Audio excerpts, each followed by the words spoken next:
It's time for the show that brings the magic right to your speakers. Ears Up! What's going on, everybody? Ears Up podcast. We are back from our whirlwind vacation to Los Angeles. Can I just say, huge episode. Huge episode. Huge here. app. Get ready for the app, everybody. Let's interrupt the intro to talk about how huge the app is. Huge app. Let's go ahead and do that. Absolutely huge. Yeah, I did. Yeah, I know you did, and that's fine, man. Well, welcome, everybody. We are back. We went to Disneyland. Finally, it was going to happen eventually, although it's a little sooner than I wanted to. But that's okay, because it's not my life. It's my wife and my child's. I'm just along to drive. You wanted to wait 10 years? I just didn't want to go back. I didn't care. But, that's just me. Whatever. That's not entirely true, but closer to the truth than not. But we eventually went. We spent a couple days in Disneyland Resort, and we want to tell you all about it. But big shouts out to our friends over at Concierge. You can go to concierge.com and you can travel like ears up. Yeah. No, we worked with Jimmy, of course, over there at Concierge. And he was great to work with. The trip went off without a hitch. Everything happened the way Jimmy said it was going to. And it was great. He got us a great room at the Villas at the Disneyland Hotel, the DVC Tower. And it was a nice room. It was bigger than I thought it was going to be. They're pretty nice rooms. Yeah, we'll talk a little bit about the rooms in a sec. But it was good. And it was nice to be able to have somebody to text while we were there going like, does this we had a question about Trader Sam's if they were doing like reservations for the patio or something like that, because Taren thought she heard that. So instead of Googling that, right, and having to figure it out and like, well, is this person on Reddit, accurate or not? We just text Jimmy. Mm-hmm. And then he gave me the wrong answer. And then we looked like buffoons. We looked like fools trying to. No, I'm kidding. What answer did he give you? I'm kidding. I'm teasing. I was going to say, because he asked me what the answer was. Let's see. There you go, man.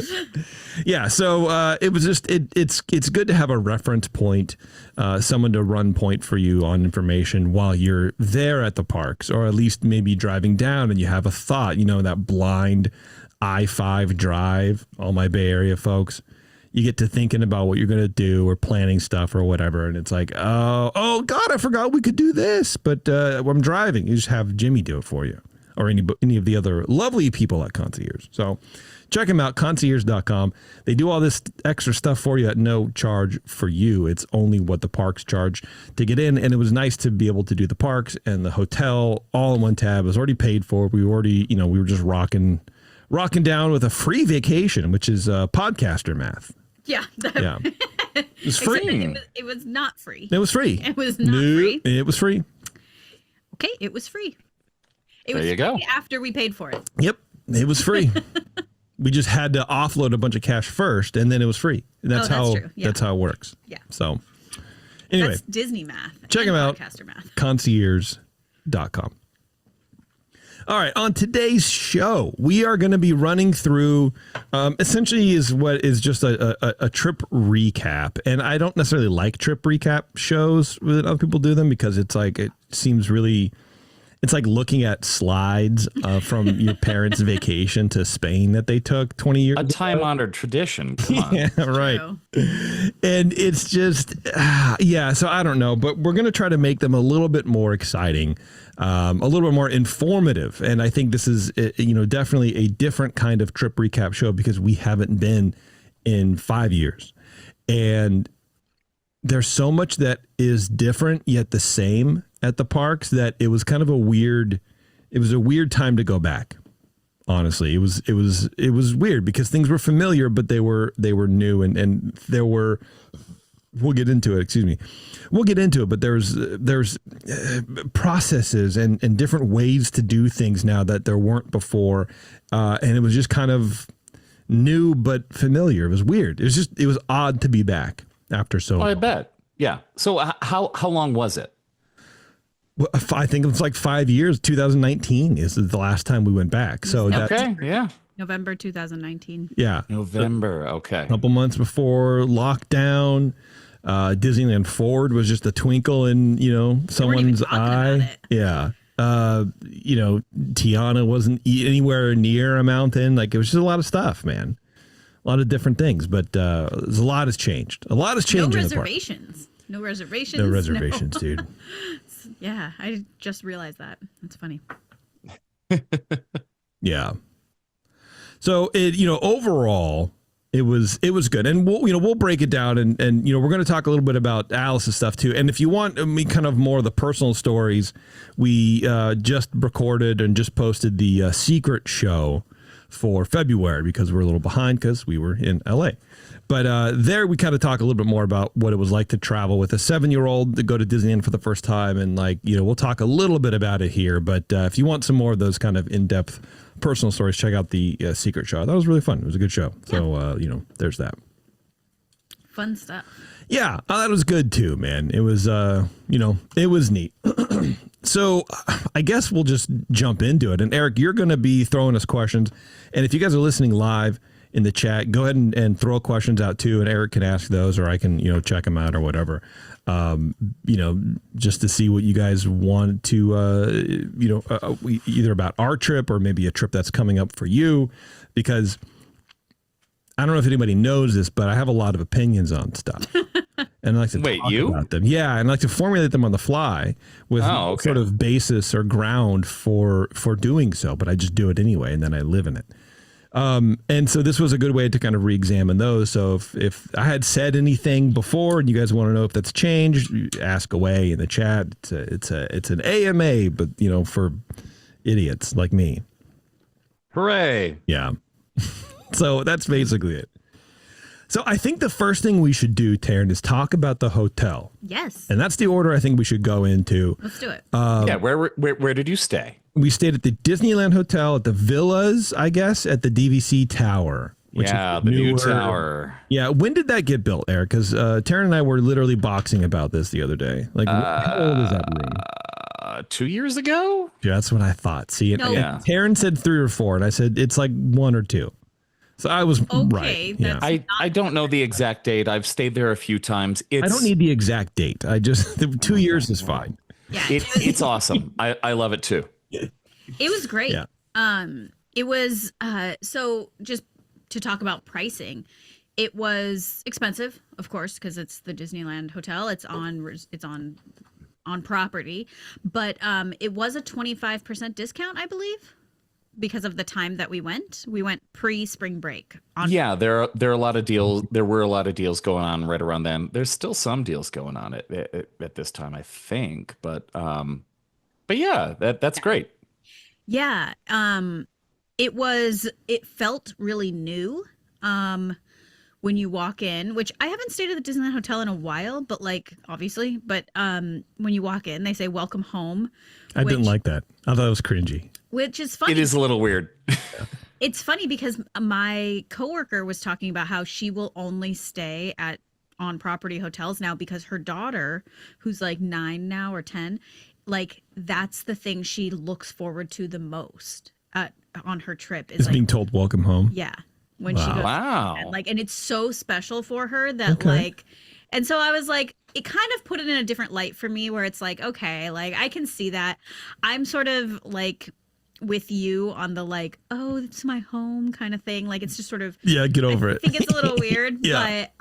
but it didn't bother me. I thought it was kind of nice. I was like, oh, that's a different way to say hello. It's a DVC thing, and that's any of the DVC properties. That's what they do. Even if you're not a DVC member, if you're staying on any of these places, that's just their kind of thing. That makes sense. Yeah, but yeah, so you've stayed at Disneyland Hotel before, is that right? Yeah.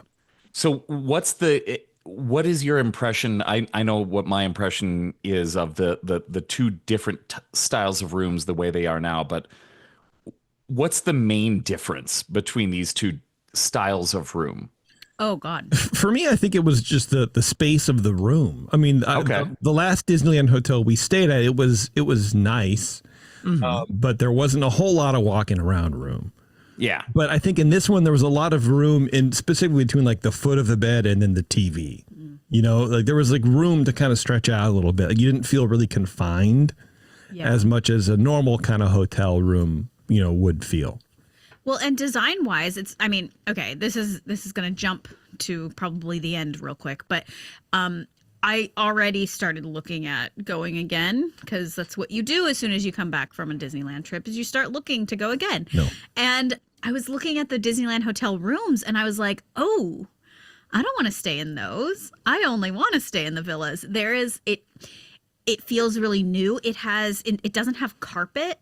It has kind of that vinyl flooring or whatever. Yeah, yeah. That was so nice. It felt so much cleaner. It also has this very mid-century modern feel in all of the furniture, in all of the decor, in like the lobby, and then in the room itself, it's very mid-century modern, which I just really, for lack of a better term, vibe with. And so I would say that the Disneyland Hotel, like those other towers, are just very classic Disney, very blue and gold and castle-y, but also It's a little dark. Looking at the pictures like side by side, it looks really boring. Honestly, I mean, I like the old headboard where it plays the music and the stars light up, but it feels very dated too. Yeah. it is dated, and it's fake old wood versus the colors in the rooms. Which floor did you stay on? What was the main character on your floor? Tiana. I didn't know there Tiana, were okay. characters. Tiana was in our room. Different rooms were different characters. So the room that we got, we were either going to get Sleeping Beauty or Tiana. Oh, okay. And we Yeah. got Tiana. Yeah, it varies based on your floor and where your rooms are. But yeah, the design is still very much the same from what I've seen the few times I've stayed there, where it's colorful. There's like you're saying, that there's so much mid-mod that's going on, but it's also focusing on these Disney princesses for most of it. And yeah, that's cool. I like the Tiana rooms. Yeah, I will tell you, so speaking of the headboard, and I mentioned this on the Secret Show, so the headboard at the Disneyland Hotel, for those of you who have stayed, it's like the fireworks thing is kind of inset into wood, and it's, it looks like a proper setup. But the headboards at this place, it's like colored, plexiglass or whatever, right? Colored plastic sheeting of, some scene imagined or maybe from the movie, I don't know, with Tiana doing a thing or whatever. And, there's just one backlight color, and then, the colored plastic makes it look different colors. And it's fine. It looked impressive because of its size, but it was just like, this is literally 3 panels of plastic. Like, it's not that great. But you leave the light on anyways, because that's what you're paying for, the thing or whatever, right? It's colorful, it's fun, it's bright. Yeah, yay! And it's actually really bright. It's actually brighter than the main lights in the hotel room. Yeah, because like we turned everything off when we're saying goodnight. When we're putting Alice to bed in the little Murphy bed or Trundle bed or whatever it is, and we turn all the room lights off except those, and it's like it's still really bright in here. What the hell's going on? But as we're all laying in at night, going to bed, you can hear the contraction of the box for the headboard because it had expanded. I'm assuming, or that was like the light system cooling down or something like that. But there were like these loud cracks and pops for an hour or two after we turned the lights off. So we just got used to not turning the thing on, and it never happened again. Oh, so interesting. It's like the heating and cooling expansion contraction thing was very audible, and it kept pulling me out of that sleep. It was like right on the edge, like 20 minutes. I'm about to go to sleep, and just pop. Like, what the? Oh man, that's interesting, because I've only stayed there. Like, I haven't stayed there with a kid because I don't have a kid, so I haven't used the other bed or anything like that. Well, but but this is just the normal bed. Main bed. It was on the main bed, the main headboard bed. Oh, I always turn that off because it's too bright. Turn it on. Smart. Leave it on for an hour, and then turn it off, and let me know if it pops for you. Maybe it's just like a one-off thing, but like we couldn't, we just had not to enjoy that part of the room because I would rather go to sleep. Yeah. Okay. Well, that'll be interesting to try next time, because like I like the colors and everything, but I can't sleep with that much light on. So bright. Yeah, definitely, absolutely.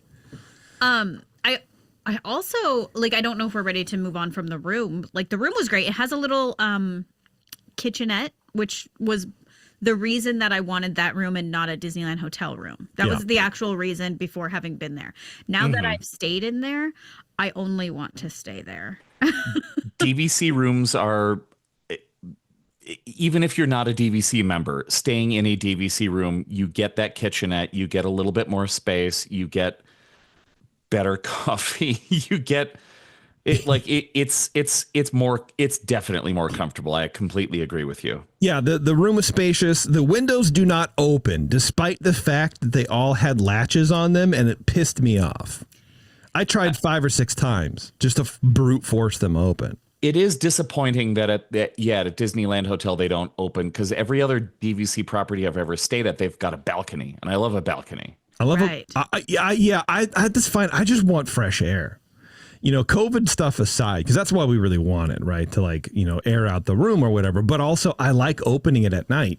Oh yeah, I like the fresh air just in general, because also you don't have to keep the AC on. Like the sickest I've ever gotten on vacation, second sickest, was from staying at a hotel in Anaheim with the AC on all the time, and I think it was just a dirty filter or whatever. And I just got the nastiest respiratory virus for days. It was awful. So I'm like, I like having the window open. Yeah. And I could have done that there. And they tried to find us a room. We talked about it on the Secret Show, and we couldn't afford the upgrade. Okay. It was, yeah. But the room we had was, I think it's called a premium view. Preferred. Like, I will never get that right. No. You are better off, I think, getting a standard view or whatever, because our preferred view was mostly of the roof of the second floor, and you could see like half of Trader Sam's patio. That's it. And the top of the slide. That's why it was a pool view. It was not. It was one of those like tricksy hotel, vocab tricks. We're like, oh well, it says pool view. Yes, if you lean all the way to the right and put your head against the wall and you're a little too close to the pool. Yeah, then you can see it. Yeah, it's just kind of one of those things. But yeah, I did like the mirrors. They were all backlit. The ones in the bathroom had like soft. They had these patterns inset into the, into the mirror itself, and there was really soft lighting, and it looked really nice. It was done really well. The perfect influencer bathroom. Yeah, it was great. Yeah. It was really nice to put makeup on. The shower was awesome. It was amazing. Oh, they're great showers. I realized I got out of the shower and I was like, I know what we need to do with our shower at home. Like, I figured it out. Because like our shower doesn't go, like the glass doesn't go to the ceiling, and so it's always a little bit of a cold shower. And the shower at that hotel was so warm and steamy, and I was like, this is what I want every day. I don't know. I've heard that modern showers, you turn them on, the water doesn't come out. You know, same with the toilets. You flush a toilet, it doesn't flush. That's what I've heard. You turn the sink on, the water doesn't come out. Yeah. Yeah. I don't think that's okay. Anyway, so for the most part, they had a problem with the curtains on the bed because the end of the curtain closed at the head of the bed, but it doesn't close all the way. And so every morning you had that nice beam of light cutting through and waking you up. It's just, you're blinded by the sun coming through the room. And it's like, bro. That must have been your specific view. Although I have to say, I was at Riviera a couple weeks ago, and I was stationed right across from the pool. Yeah. And I was on like the second floor. So they leave so it was across from like the splash pad. Okay. So they've got the brightest neon lights available. Oh, geez. And they leave them on all night. And one night I had the curtains open to crack because I want to see the sun come up. Yeah. That's how I want to wake up. Okay. And I stood up to go to the bathroom before the sun had fully come up, and there was this massive shadow cast across the room on the front door, and I thought there was a guy in my room. Oh, no. It was totally me. Oh, man. That'll get you. I freaked the heck out. Damn, Peter Pan. Wow. And it happened every night. That's funny. I love it. Eventually, I'm like, it's just me. But yeah, it was a nice tower. It's all the way at the across at the very edge of the hotel. But you walk out, you walk past Trader Sam's, and there's like a separate security checkpoint, for lack of a better term. That's not the way if you would go normally, like past the wizard hat or whatever, right? If that makes any sense. Right. They've moved the entrance. Yeah. Well, there's just a second one now. Right. Yeah, which is kind of neat.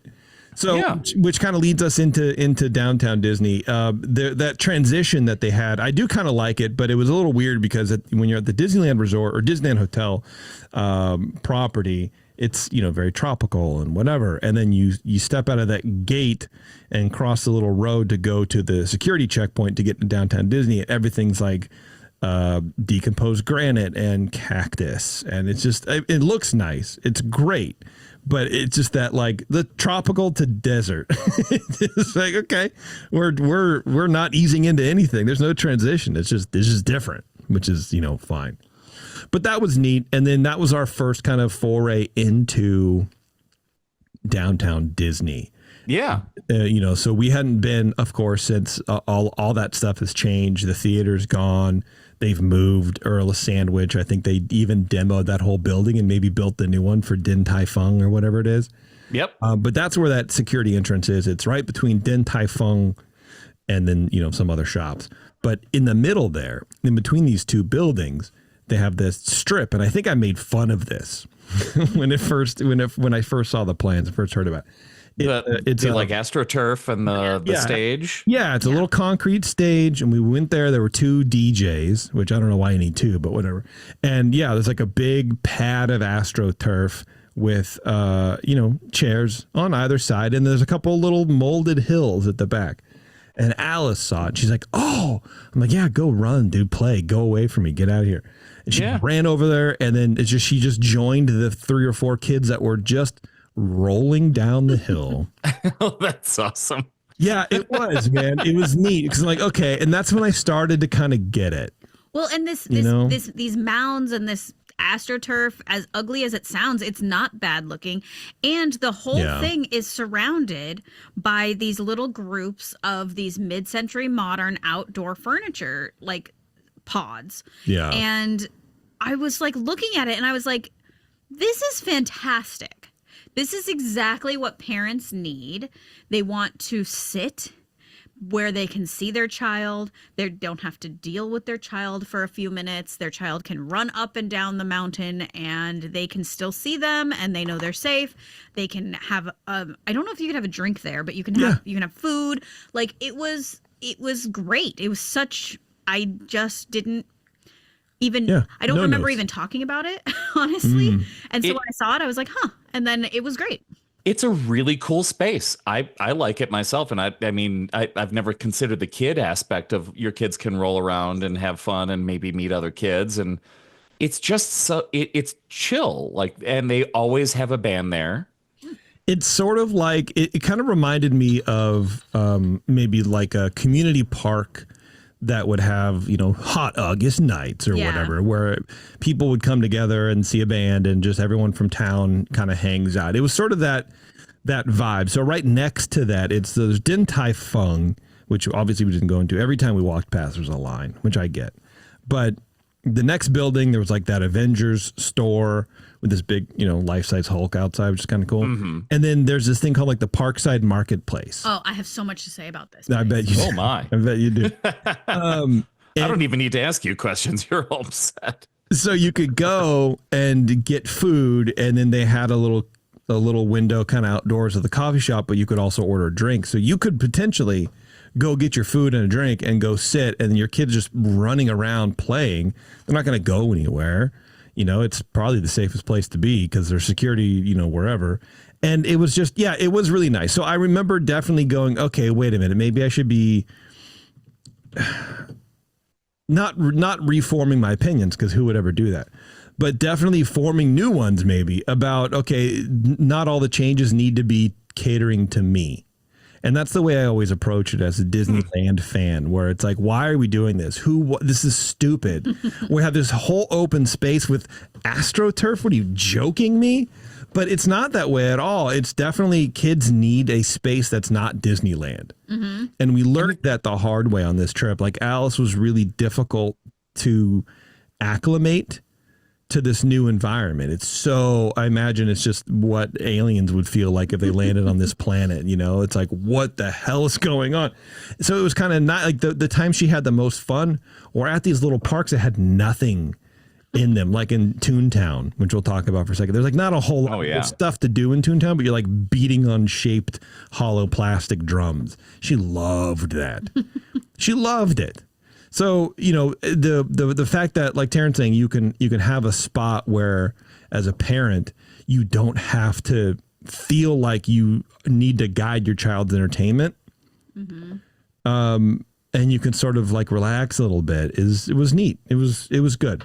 It was awesome. I approve. And so that the Parkside Market, which is across from the Din Tai Fung. That place is awesome. It is like a smaller version of, if the older people can remember, like a mall food court. Yeah.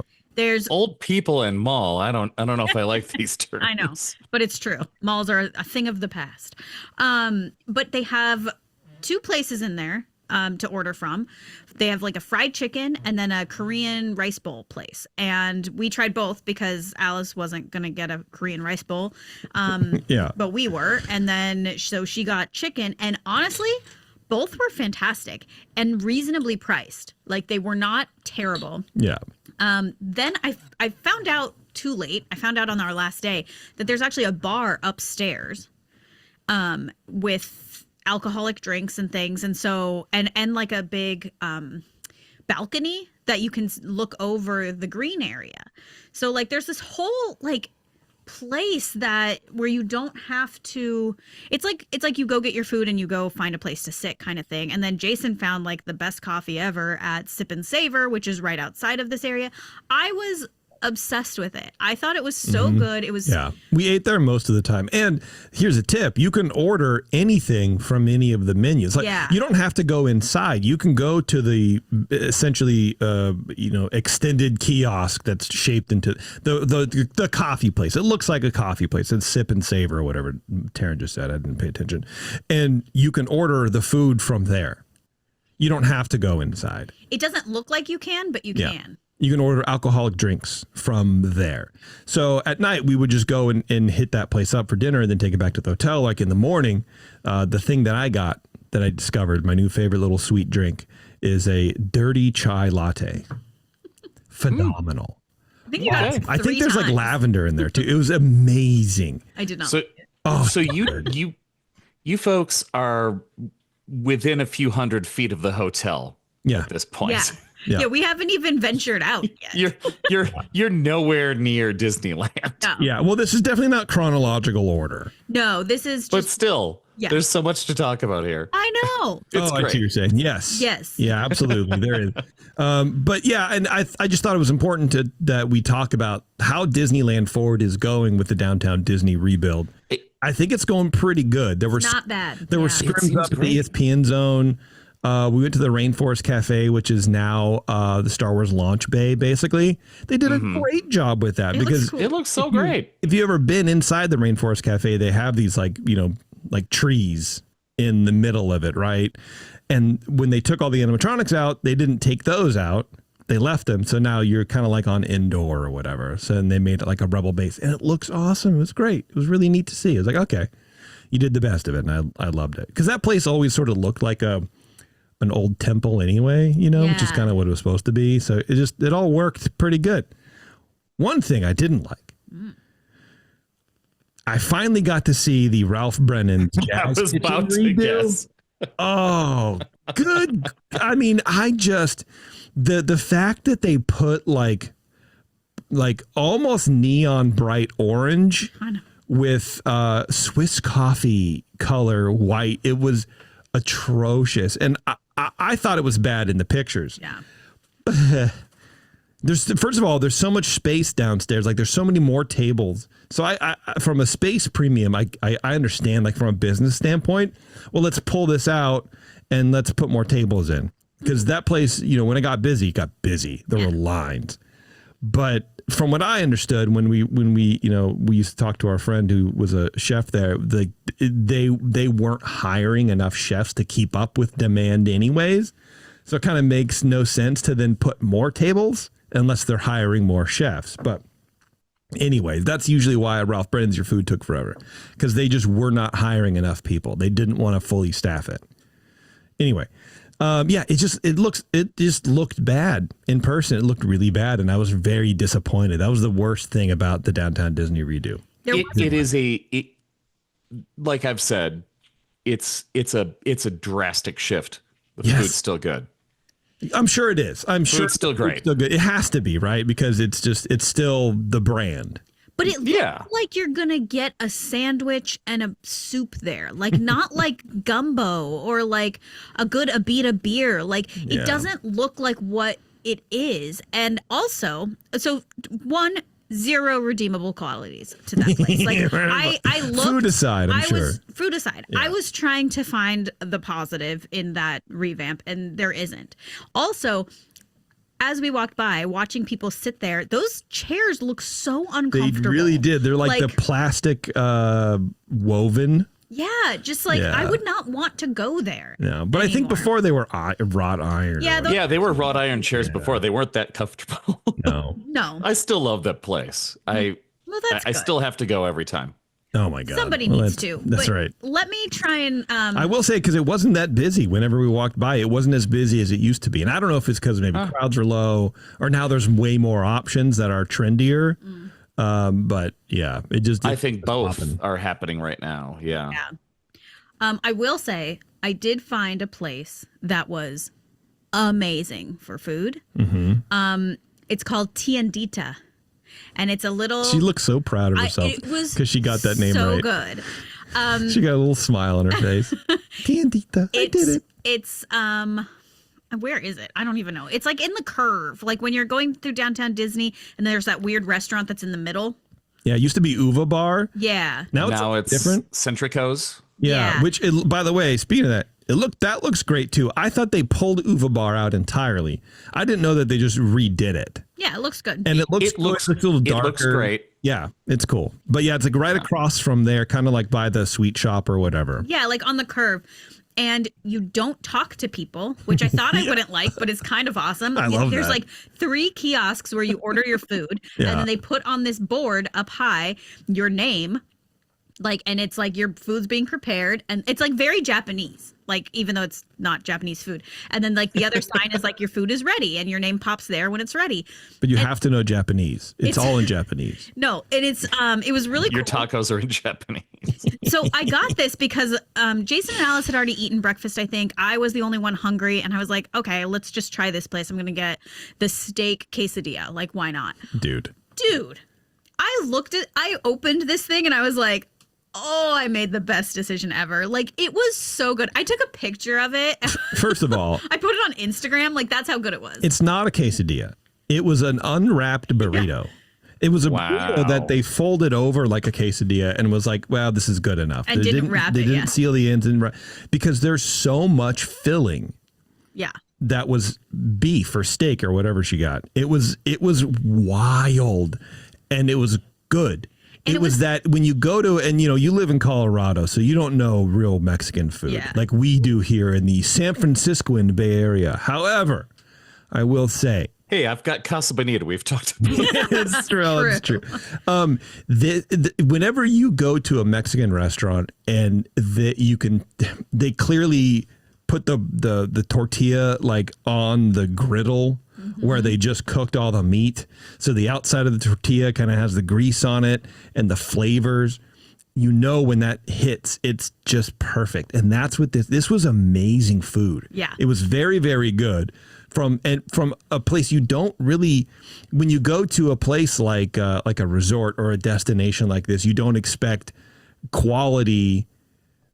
I don't want to call it ethnic food because at some point, like Mexican food and California are sort of just the same thing. Yeah. But you don't expect that kind of thing.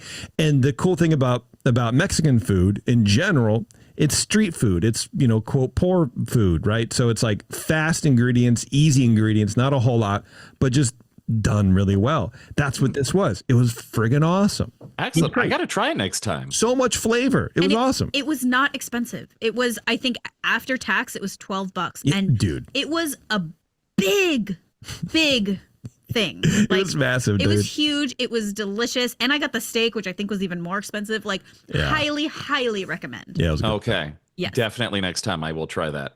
Yeah. And that's about it, really. Oh, I did want to mention the Downtown Disney.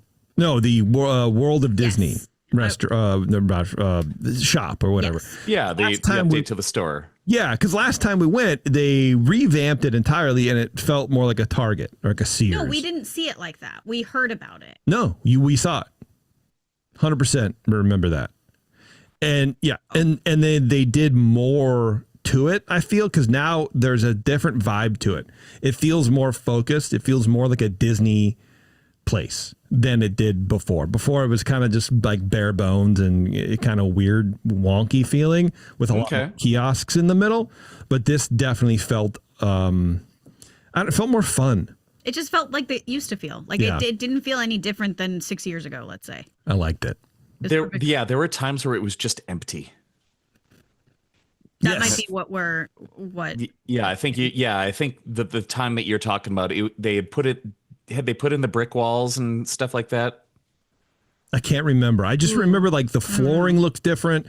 The kiosks kind of more in the middle, so they were just shoving more. And then the walls are kind of bare, and it just didn't really feel awesome. Yeah, there was a weird transition there for a while where well, where's the stuff? Where's the merch? I wanna look at stuff to buy. You want buy thing. Speaking, let's talk. Can we talk about merch since we're talking about that store? Sure. Hey, go for it. Their merch this time, like, I feel like they finally listened.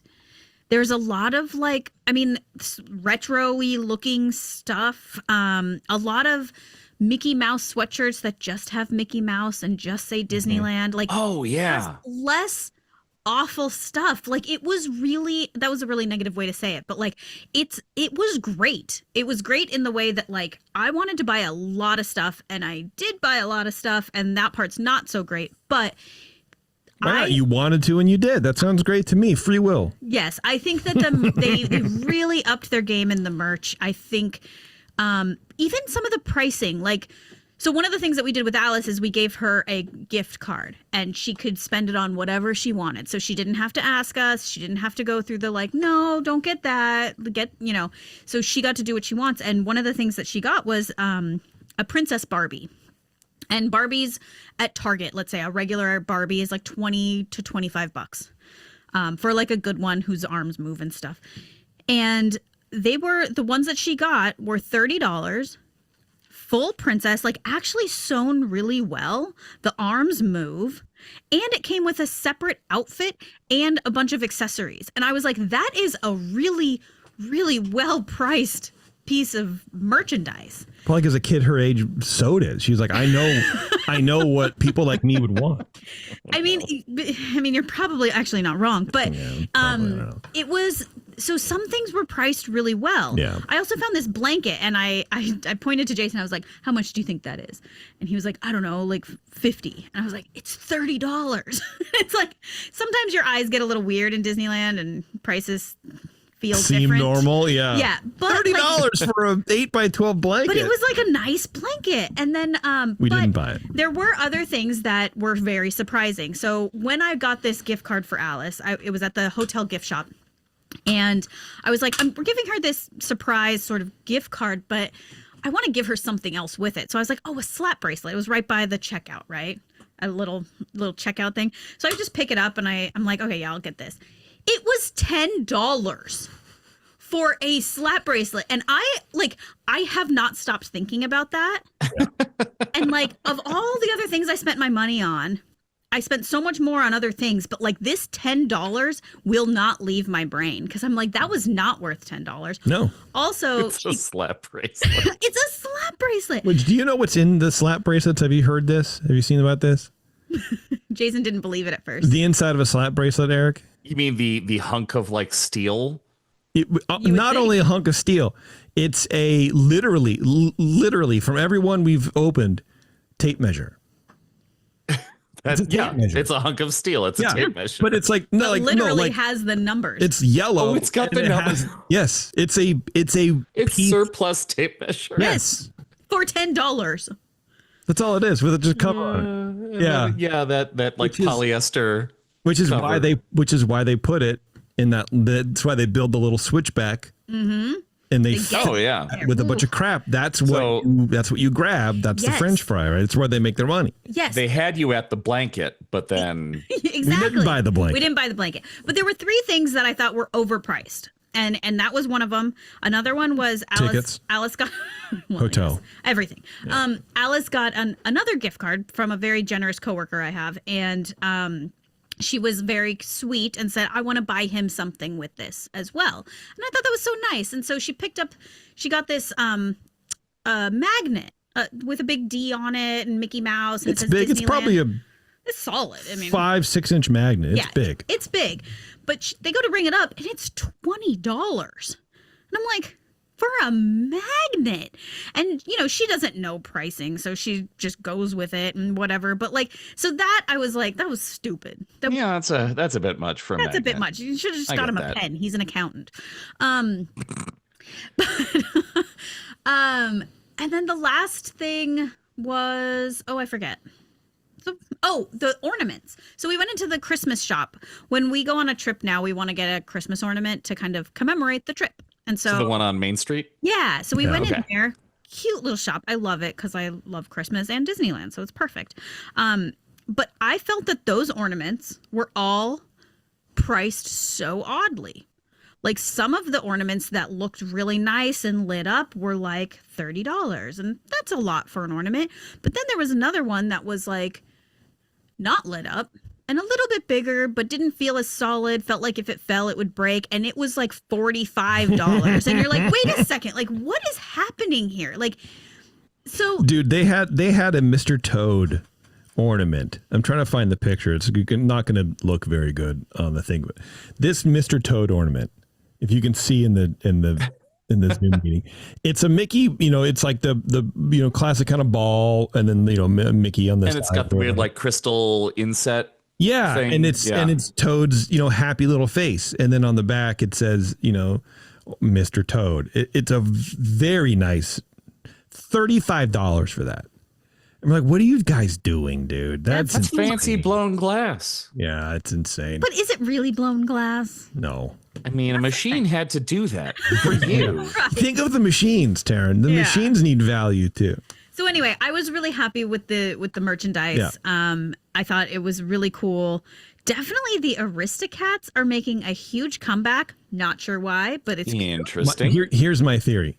In the next 10 years, we're going to see a live action remake of the Aristocats. Dude, Alice will love that. I guarantee you. Yeah. That's what's going to happen because I think that's what they're doing. They're just testing the waters. So anyway, that's our downtown experience. Let's take a break. Okay. And when we come back, we're going to talk about the parks. We're going to start with DCA first. We're going to get to actual parks. We're going to get the actual At some parks. point. Yeah, Oh, wow. not just Okay. resort, but actual Good parks. idea. So hang on, everyone. It's Ears Up. We'll be right back. Back to Ears Up, where the opinions never stop. Ever. Thanks for hanging around, everybody. We're going to talk a little parks. Finally. Yes. After 40 minutes of terror and frustration, Oh, it was wonderful. we're talking about parks. So we did have, I guess we can, a little out of order, so forgive me, but no one's going to know. You did go to a park. We did Yes. go to a park. Okay. We did, because we stayed at the hotel, we did have the early entry to both parks. We only did one. The first day we went to Disneyland, but I'm going to talk about DCA first. However, I do want to point out that it used to be Magic Hour. Where It is now a half an hour, There's right? now a half an hour. Yeah. You used to get into the parks an hour early for staying on resort. Now it's half an hour. Yeah. They are just taking if one day it'll be 15 minutes Or just not at all. or just not at all. But yeah. You get front of rope drop. That's what it'll Yeah. be. Yeah, You there's get 2 personally rope drops. escorted. Yeah. It's just insane. Yeah, it was kind of weird. But, whatever. And even then, when we got into Disneyland, early, it was still a 20-minute wait, but even before rope drop for Peter Pan. It's True. like, dude, this is insane. Whatever. But I want to talk about DCA first, and then we'll get to Disneyland. So Alice seemed she seemed to react a little bit more walking into DCA than she did into Disneyland. And maybe that's because like DCA sort of looks more like a city. Mm-hmm. Disneyland is very much a fantasy land of a city. And DCA is to a certain extent, but it still looks a little more kind of grounded in reality. Like before this, we were in Burbank and we drove around LA and stuff like that. So okay, maybe she's used to some of that architecture. I don't know. Whatever. But she just seemed to be like, oh, this is really great. Carthay had scrims up, so we couldn't really see, and that was kind of disappointing. Yeah. But, at this point, Alice is sort of having a hard time figuring out what she wants to do. She's a little gun shy because, she just is. That's just her, right? So we're trying to walk around and be like, well, let's hit up Avengers Campus. Well, let's finally get a taste of this area, and we'll see what it's all about. So this is your first time going to Avengers Campus? First time. Yes. First time. All right. My first impression is blink and you'll miss it. Yeah. It 100%. It is so small.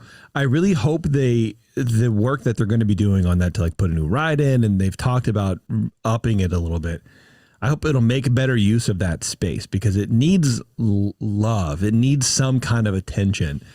Or just not to be there. Like, you know what I mean? Either it just wasn't a fully formed idea, or they had budget cuts knowing the parks and they just couldn't do what they wanted to do. But I was surprised at the shape of it. I guess in my mind, or whenever I would see pictures online, it seemed like a more cohesive area. But when you go in it, it's sort of like this U shape. Yeah, it's this quick little crescent sort of thing. Yeah, and it was odd. Web Slingers was hard to find also. It looked like a bathroom. We didn't ride it. I looked around. Yeah, it was kind of next to the bathroom. The front of the building is odd. It's kind of like the line is recessed into the building, but I didn't know that where the ride was until we had passed it, and you can see the side of the building that had like flags on it that said Web Slingers or something like that. And I was like, oh, that must be the building. I could have literally walked right by it if they didn't have those things on the side of the building. Which side did you enter from? Did you enter from the Hollywood land? Side. Yeah. Okay. Yeah, that's a weirder side to enter from. Well, you know me. Yeah, like the building that has like the plane on top. I don't know Avengers. Yeah, the Quinjet. That's where the e-ticket is going to be set behind. Yeah. Well, and that's where all of the photos are taken from. And so they're taken from low down. It looks really big. It looks massive. It looks like it's like this big entrance into this land. And like in person, I was like, oh, it's a building. Like it was just like it sure like is. Well, there's nothing there yet. Yeah, because it's like a placeholder, I think. Well, and that's where they used to do shows. Yeah. There used to be more shows going on in Avengers Campus, and I know, I don't know what the current status is on the shows, but I know they've cut way back on, like they stopped doing the Doctor Strange show, but they used to have the Dora Milaje from Black Panther. They would have. Okay, good. Yeah. Because that's a really great show, and then they would have different battles going on the balcony on that building. That I didn't see. I saw Iron Man and we saw Spider-Man. But like we went into the Doctor Strange area. Love that area. It's super cool. Awesome. Yeah, they did a fantastic job. It was like the weird fig trees, and the figs were all out. It was kind of neat. It was like, okay, this is cool. I can see the concept. I enjoy this.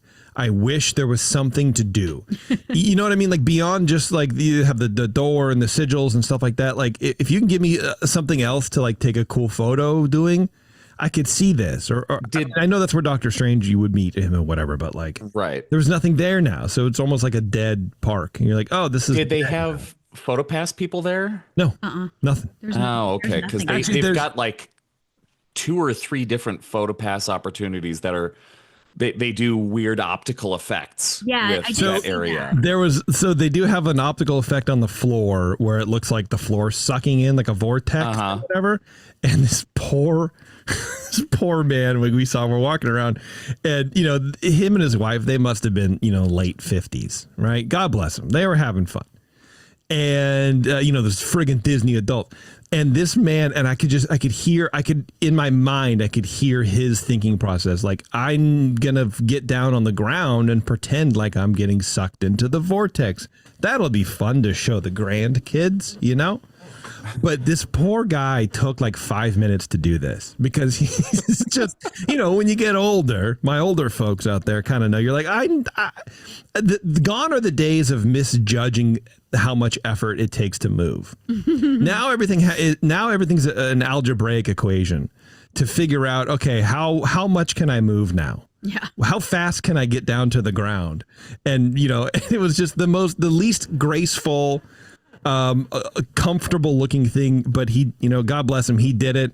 His New Balance sneakers were in the vortex, and his wife was taking the picture, and they were having the time of their lives. But this poor guy was rolling around on the ground. It was freezing. Oh gosh. God, man. Yeah, it was neat. It was cool to see. There are times where there's a PhotoPass person there who knows how to position you on that place, and they've got extra effects they can do. It was almost like he wasn't even buying into the thing himself, but he was having fun because he was smiling. Okay, hey, that's good. He was like leaning on his elbow. It was almost like he was sliding into home plate. He did like doing the figure 4 with his legs, and it was cute. Yeah, I was like, oh God, and we're like right here. I can't not look at you, but I have to anyway. But yeah, Avengers Campus. It was. I don't know. I'm going back and forth. I'm still trying to figure it out, because I feel like I can see the need for it to have some kind of presence in the parks for the Avengers, but I just don't think it works like they wanted to. I don't know. I can't say I was disappointed, because I'm not as invested in the Avengers as like Ryan okay. Say, or something like that. Because the Avengers are fine, but now moving on to like phase 12 or whatever, it's like, I could care less. I don't care. I just don't. It's too much for me. Well, my question about it is like, aren't the Avengers done? No, the Avengers are never done. There's new Avengers constantly. Well, and the the park exists outside of the movie universe. It's a different timeline, because Iron Man is still alive, and you can see both a white and a black Captain America. Like, everything kind of like melds together. And what really worked well for them, and we've talked about this on the show before, when like the new season of Loki came out, they had multiple Loki sightings there, where he's in his old costume and he's in his like suit from the Time Variance Authority and stuff like that. Okay. There's a lot of potential there, but they have to lean into the live entertainers at this point, because they only have the one ride. Yeah, and there are two more coming. They're working on it. And okay. I think that might be part of my problem with it, is I really avoid the live entertainers. I avoid them at all costs. I don't like that part. Well, they avoid you too. I've never wanted to tell you this, but I'm just not a fan. Like, in our group chat, we talk about that. You get a little handsy. Taren, I get it. I don't know what to do with characters. It stresses me out. Yeah, you stand there, like we asked Alice, you want to meet Iron Man? Do you know about Iron Man? She's like, no, thank you. Like, I love your movies. Bye. Spider-Man, which she knows I like Spider-Man because I played Spider-Man 2, the game. So like, she thinks I'm a Spider-Man. She goes, Dad. She'll hold up a doll. It's Spider-Man. I go, whoa. I don't. Like, cool. I like Spider-Man. Don't get me wrong. But like, we saw Spider-Man walk and said, oh, you want to go meet Spider-Man? She's like, not really. Okay, fair. I love seeing the way different kids react to characters, though. Yeah. Because I love the kids that are like and run up and hug, and I love the kids that are absolutely terrified. Yeah. Well, Alice, I noticed she likes the characters where they're not human. Like she didn't really want to meet Elsa and Anna. She didn't really like. She met Belle. She did meet Belle, but I think she was a little hesitant, and it was just right there, and so it was like okay. But like she said no to every face character that had a real face except for Belle. Yeah. But every character that was like in a costume, she was like, yes. All of her characters, she's in. Okay. Yeah, so it was Winnie the Pooh walks by, she's in. She'd be all in. Yeah. Okay. Yeah, for sure. But yeah, Avengers Campus. It was fine. It was probably better, I would guess, within the first year that it opened, probably because, to Eric's point, they had more face characters out there. There was more stuff to do. Yeah. With only one ride, which is a good point, and nobody to take photos at photo ops, there's kind of nothing to do. So it kind of doesn't almost exist. And that Web Slayers is so hard to find the entrance to, for me anyway. I wasn't looking, but it was a little odd, and I expected more, but also it's fine. I can imagine that just is a budgetary thing. They're working on it. It should be better. I hope it does, because it does deserve some more attention to it. Yeah, it's kind of in the middle of stuff right now. Yeah. Yeah, and I'm not a Doctor Strange fan. That's probably my least favorite character because he's confusing and his movie spaces me out. Like, it's weird. Pun. But I loved walking through there. Like, it's just this tiny little area. Yeah. But like, it's just so pretty. It's done in a very Disney way where It is cool, yeah. transports you, and when you walk in, and like Jason was saying, the trees, like that turned it around for me. That turned around that whole land. I was like, what is this stupid thing? It just felt like you were at like one of those like breweries that's in one of those like warehouse areas. Mm-hmm. That's what all of Avengers Land felt like to me until I got to Doctor Strange, and I was like, oh, this is cool. Fair. Yeah, absolutely fair. Yeah. That's kind of, that's all I had to mention for DCA. Cause I have something. Good. We, for the very first time in all of the years we've gone, we did the Animation Academy. Yeah. And we did the first show of the day, which we were told usually is a Mickey Mouse drawing. And should I go get him? You want to see him? Yeah, might as well.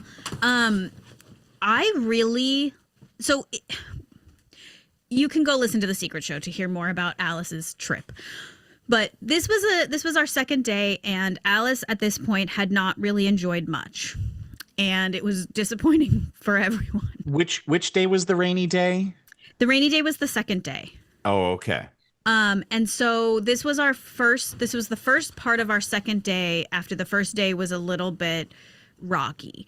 And so we had talked to her about the Animation Academy. It's not a ride. There's nothing scary. She loves drawing. Do you want to learn how to draw this thing? And so she said, okay. And so we did it. And it was really cool. I liked that. Like, we only had probably 10 people in the whole class. So it was the first class of the day. It was very small. And there were two older people who definitely have done this before, because, you get these big sheets of paper that they give you, but they had their own notebooks. Oh, yeah, that's true. Like, okay, what else are you going to do? And I thought it was really fun. There was informative. She told stories, the animator.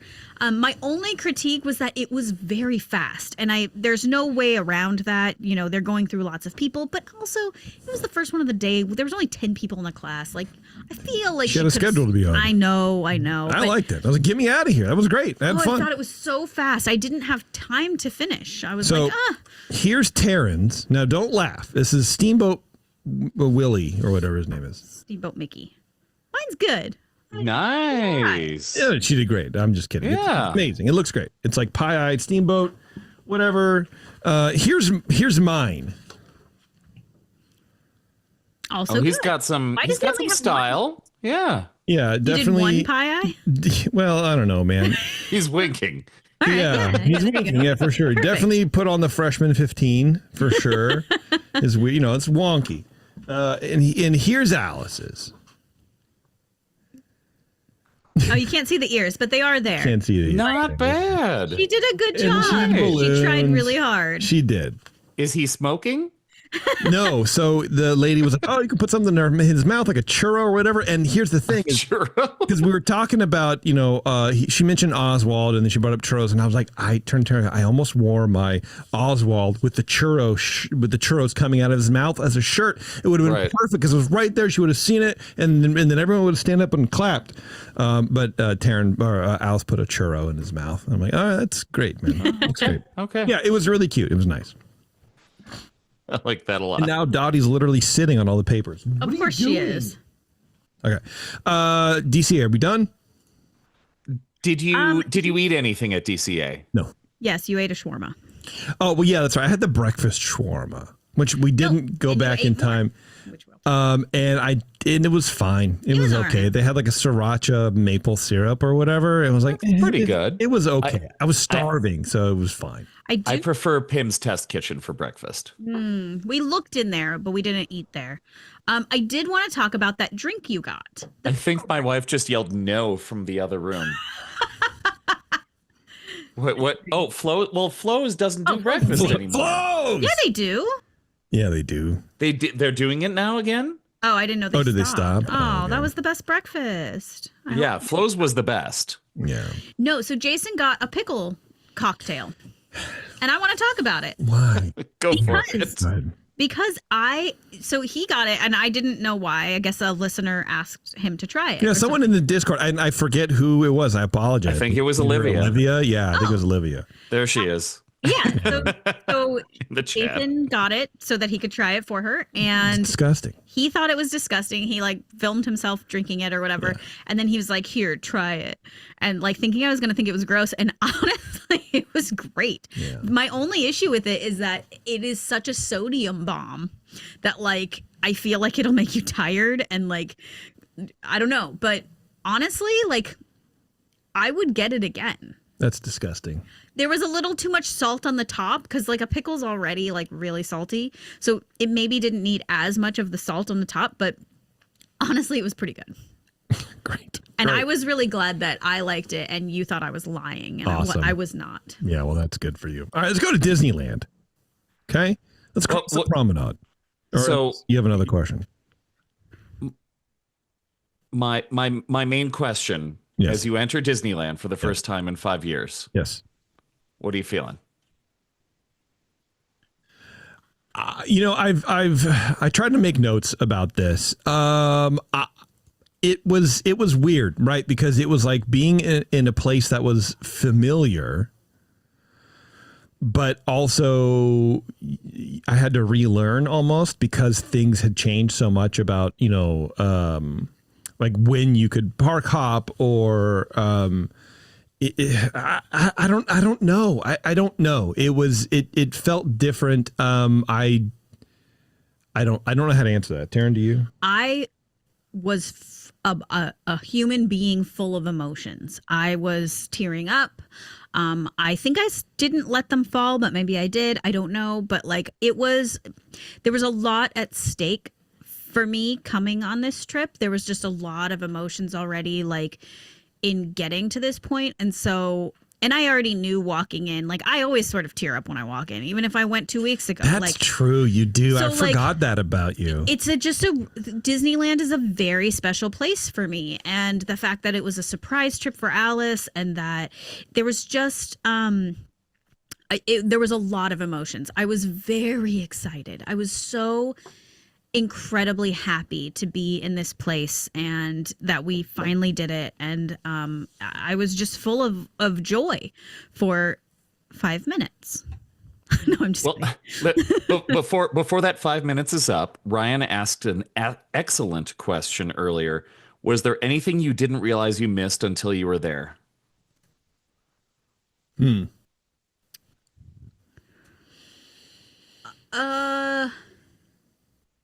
don't think so. I don't know. I'm trying to think because like I think I missed everything. So Maybe it's not a good question. I'm Here's sorry. No, it is for me specifically. And I think Taren also for a different reason. We're kind of dancing around it. We talked about it on the Secret Show, but you go to patreon.com/EarzUp to sign up and get the secret shows. Alice, we had a hard time because we'd never been with Alice before like this, right? As basically a almost 7-year-old. An adult. Yeah, right. She drove us. And it was difficult because she is kind of,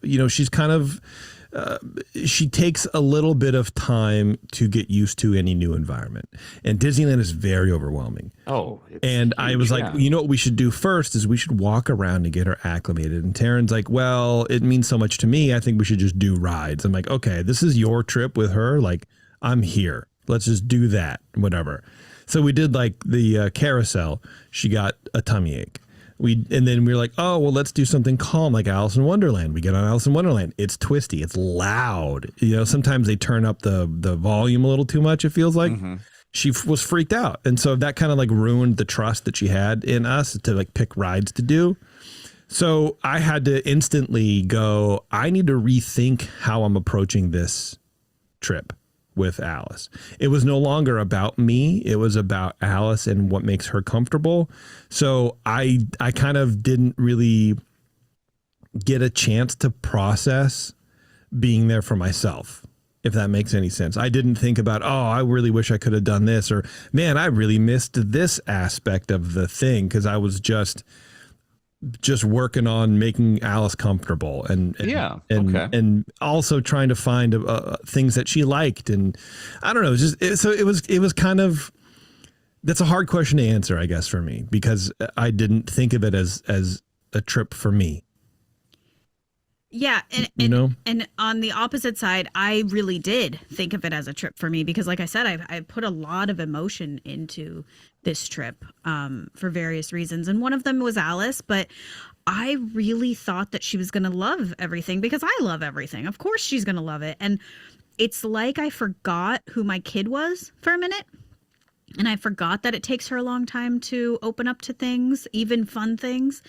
And I was not as quick to turn it around as Jason was. So I was still, I spent a lot of this trip grieving the fact that it wasn't going the way I wanted it to go, or that I had imagined it was going to go. And a lot of that was just sort of like a sort of selfish behavior because I was like the way that he's saying that he didn't, like there's nothing that he missed, right? Or that he misses or that he feels like he didn't do maybe. There are several things that we didn't do a whole lot. And there's a lot of things that I wish that we had done.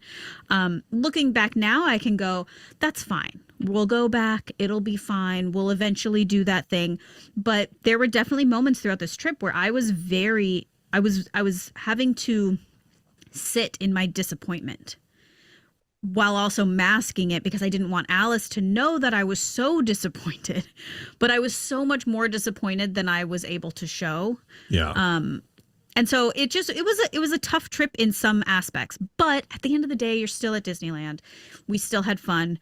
We all turned it around. And it was a learning experience. Actually, we were talking about what to talk about on this show. And one of the things that I came out of from this experience at the park and this kind of new experience for us was that when you go on a vacation, and I think especially at Disneyland, because like you're saying, you walk into the park, what did you feel? Because everybody has a feeling when they walk into this park, right? It's magic. You walk in, it's your home. Everything is perfect at Disneyland. Everything is wonderful and everything is different. And especially if you're listening to this podcast, it's the best place on earth and we all want to be there all the time. Well, here's the thing. You go there, but you're still going with your family. That dynamic you had at home the Friday before, it's still there when you're in this magical place. Like just because your venue changed doesn't mean that your personalities have changed. And that was something that I kind of had to put together after the fact and go, oh, that's right. Alice is very sensitive. She doesn't like loud sounds. She takes a long time to get used to a place. And in my head, I was like, well, but it's Disneyland. This is my safe place. Of course it's your safe place, but it's not. And so looking back. But she's only been there, what, like once? Twice, but she doesn't remember it. Yeah. Right. Yeah. That was a long time ago. This was essentially her first time ever remembering anything. And so, yeah, it was so much for her. And I really didn't anticipate that. And it was just interesting. Like your family is still your family, whether you're at home or at Disneyland. Yeah, and I think honestly, not going for so long, it didn't hurt. It didn't. I don't know. It was fine. It took some of the panic out for me. And just kind of jumbling things because Disneyland is sort of like the target here, right? So jumbling things on the timeline a little bit. I didn't once open my phone to look at the wait times because Alice was so. Excuse me. She was so. I don't say needy or sensitive because that's not what I mean. But she was we were targeting her. It was her birthday, so she wanted to do certain things. We'd walk around and describe things. She'd go yes or no or whatever. So there was no need to go like, hey, this one ride is open. It has a 10-minute wait. Let's walk across and go do that. We weren't on the app. And it was so much more relaxing to not worry about that. And it was so much more relaxing to not worry about, oh, is my phone going to die? These are the things that you always kind of worry about when you're on a trip and you're there for the entire day. But we took breaks. Some days we went back to the hotel twice. I mean, once because she had a tummy ache. But that's the thing where we just were like, whatever you want to do, we're floating around. And that part I really liked. And maybe it was hard for me to envision the thing that I really missed the most because this trip was wildly different on many levels than we've ever done before. It was like a brand new thing, but still in a familiar place. Mm-hmm. And it was just very odd. It was a very weird one-time experience. I'm sure next time I'll figure it out. But it was odd. That's all. Yeah. And you know what? We did do something new that we had never done, which was the runaway railway ride, whatever that was. Yeah. I will say that this was the third ride that we were doing. So the first two rides were 2 for 0, right? 0 for 2 for Alice. And so we walk up to this one because we both wanted to do it and because it's new or whatever. And we're already in Toontown because like I said before, they had the weird play area and that's what got her to be like, okay, I'm in a familiar place. I can run around and kind of be a kid instead of being worried that my parents are going to take me on a freaky ride again. Yeah. So we go up to the... Hey, wait. Let's stop playing and go on this freaky ride. Yeah, basically. And basically then that's what happened. But so we asked the guy like... Josh was his name. I will never forget it. Poor that Josh. Piece of garbage.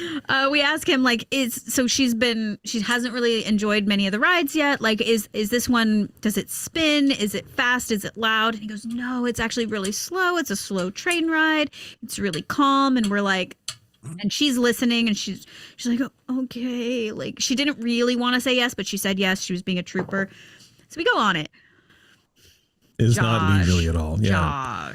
Josh almost got his jaw broken by the biggest, baddest dad in Disneyland history, benching 40 pounds, coming from... No, I literally almost went out and talked to him. But I just like, you know what? I'm not... I don't... My goodness. Because there's no height requirement on it, right? Like, no, and it's not fast, but it isn't. But it's jerky. It's jerky. It's loud. And there's big flashes. Oh, yeah. I was on the ride once behind a family with their girl had to be like 3, and at the point where you go over the waterfall, she lost her mind. Okay. Yeah. She started screaming for the rest of the ride. Yeah. And, I mean, it not being my child, I thought it was hilarious. But like, well, it is. Yes. But, you have to deal with it. Like it's because it's an interesting sensation as an adult. Like, oh, haha, this feels fun. We're not actually moving. This is just a screen that changed, and I feel like my stomach drop a little bit. Yeah, that's so funny. Well, but then to have this child like totally buy into it, it's so sweet. Children are like dogs because they don't have the brain power. They literally don't have the brain area that processes these things that says like, I know this isn't real, but I think it might be, but I know it's not. You know what right? I mean? It's a cartoon, but it's such a it's a new experience. Well, I'll tell you what, crazy. One of the things Josh said that really got my burner burning was he was like, oh yeah, well there's a nice movie in front, ahead or whatever, like before it, so you'll be to tell you what to expect, be fine. Spoilers. The end of this movie, it's like basically the intro to it sets up the ride, right? Friggin' Goofy or like blasts through the screen. That's right. So at some point, like we're in the front, and she's not a spoiler anymore, but yeah, full of the smoke. Oh no! Loud thing, and I'm like, dude, and like she got freaked blown out. up, and she was like, "What did my parents just so do?" Bad, dude. Yeah. Anyway, all right. Well, that's enough about Alice. Who cares about I that did chick? want to say one thing. I want to say something about Toontown because people talk about, is the magic still there at Disneyland? And they're worried that some of it's gone. And we had a little cute magical moment, and part of this was because of Alice, but So now this is after the 3 rides that have not gone well. And we're in Toontown and we see Donald Duck, which is one of her favorite characters. And so, you want to meet Donald Duck? Thinking she's going to say no. And she goes, yeah. And so, okay, great. So we're standing kind of in the line to meet Donald Duck. The group in front of us are 2 young girls, and they are taking like 1,000 photos with Donald Duck.